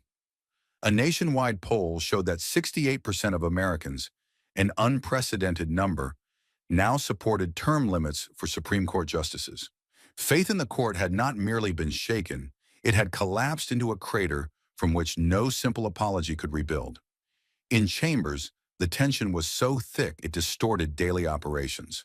Clerks, once tasked with researching obscure legal precedents, now found themselves navigating minefields of internal politics, careful never to be seen speaking too long with the wrong justice. Security around the justices quietly increased. Anonymous threats and protests outside their private residences forced U.S. Marshals to step up patrols. Yet even with added protection, the real threat wasn't physical, it was existential. The Supreme Court, once the nation's final word on justice, was now seen by many as just another arena of corrupted power, another empire hollowed out from within. Then came the internal petition, an extraordinary, almost surreal document quietly circulated among the justices and their senior clerks. It was a plea, blunt and unmistakable, that Justice Sonia Sotomayor voluntarily step away from hearing cases until the independent investigation concluded. It was not an official censure. It was not a demand for resignation, but it was a signal so loud it could not be ignored. Some signed reluctantly, their loyalty to the institution outweighing their personal affection. Others signed with shaking hands, aware that history would remember this moment long after the headlines faded. A few refused, clinging to the old rules of secrecy and solidarity, but they were in the minority. The court was cracking, and no oath of collegiality could hold it together anymore. Word of the petition, of course, leaked within hours. Everything leaked now. The New York Times published a bombshell piece quoting unnamed court insiders describing unprecedented levels of mistrust and an atmosphere of mutual suspicion and despair. One former justice, speaking off record, summarized it with brutal simplicity. The court is no longer nine. It's every man and woman for themselves. Sotomayor, for her part, remained silent. No statements, no interviews. Her chambers issued a terse, lawyerly press release reiterating her innocence and pledging full cooperation with the investigation. But inside the building, her isolation was absolute. Colleagues who once exchanged holiday cards and family updates with her now barely met her gaze. In the court's private dining room, her usual seat at the long mahogany table sat empty day after day, a ghost at a feast no one dared acknowledge. The woman who once commanded standing ovations at law schools and civil rights conferences now moved through the court's halls like a shadow. Visible, unavoidable, but untouchable in a way that spoke more of shame than of power. Outside, protests grew louder. "Resign!" chants rang out from the Supreme Court steps, carried on the cold spring wind. Legal organizations once proud to feature Sotomayor at their annual galas quietly removed her portraits from programs and websites. Editorial boards shifted from cautious concern to outright condemnation. The calls for reform, real, structural reform, could no longer be dismissed as fringe hysteria. They had moved into the mainstream, carried there by the fury of a nation that had seen behind the black curtain and could no longer pretend to believe in the myths it once held sacred. And through it all, Jasmine Crockett said nothing. She gave no interviews, appeared on no panels, made no victory laps. She simply kept working, methodically, quietly, as if the entire nation's upheaval were not swirling around her name. In her silence, she had become something larger than any pundit or politician could manufacture. A reminder that sometimes it only takes one person to ask the right question at the right time, and that the answers, once demanded, can shake the very pillars of a nation to their core. Even as the world moved on, spinning new headlines and chasing new scandals, the true lesson of that long, brutal confrontation refused to fade. At its core, the scandal was never just about one justice's fall from grace. It was about the thin, fragile line between power and principle. Jasmine Crockett's question had forced an entire nation to stare into a mirror it had spent decades avoiding. She showed that real justice isn't safeguarded by marble columns or flowing robes. It's safeguarded by the willingness of ordinary people to demand extraordinary accountability. Her refusal to flinch in the face of power exposed a deeper, uglier truth: that corruption rarely begins with monstrous acts. It begins with small compromises, whispered justifications, and the slow, silent death of outrage. In a system built on trust, silence becomes complicity faster than anyone dares admit. Jasmine reminded a fractured country that truth is not always loud, but it is always heavy. Heavy enough to break centuries-old myths if only someone is willing to carry it. She didn't do it with anger. She did it with the quiet, relentless certainty that courage sometimes looks less like battle cries and more like standing still when the world demands you kneel. The real crisis was not about whether Sonia Sotomayor stayed or resigned. The real crisis was about whether Americans still believed that justice was something sacred or merely something for sale. Jasmine's silence in the aftermath was as powerful as her voice had been inside that hearing room. She understood that victories measured in headlines are fleeting, but victories measured in restored conscience leave marks that last for generations. Her example became a quiet blueprint for anyone who has ever faced an impossible choice between comfort and truth. She proved that one question, asked at the right moment by the right voice, can tear open the sky, and she reminded everyone watching that the measure of a nation is not found in how it celebrates its heroes, but in how it listens to those brave enough to call out its failures. In a world that rewards conformity and punishes defiance, Jasmine Crockett chose to tell the truth. And that choice, simple, terrible, beautiful, changed everything. Thank you for watching until this moment and for standing with us on this journey for justice. Your support means everything. Like, subscribe, and turn on notifications so you never miss what's next. And we'd love to hear your thoughts. Leave a comment below and let us know what moved you most in this story. Together, our voices make a difference.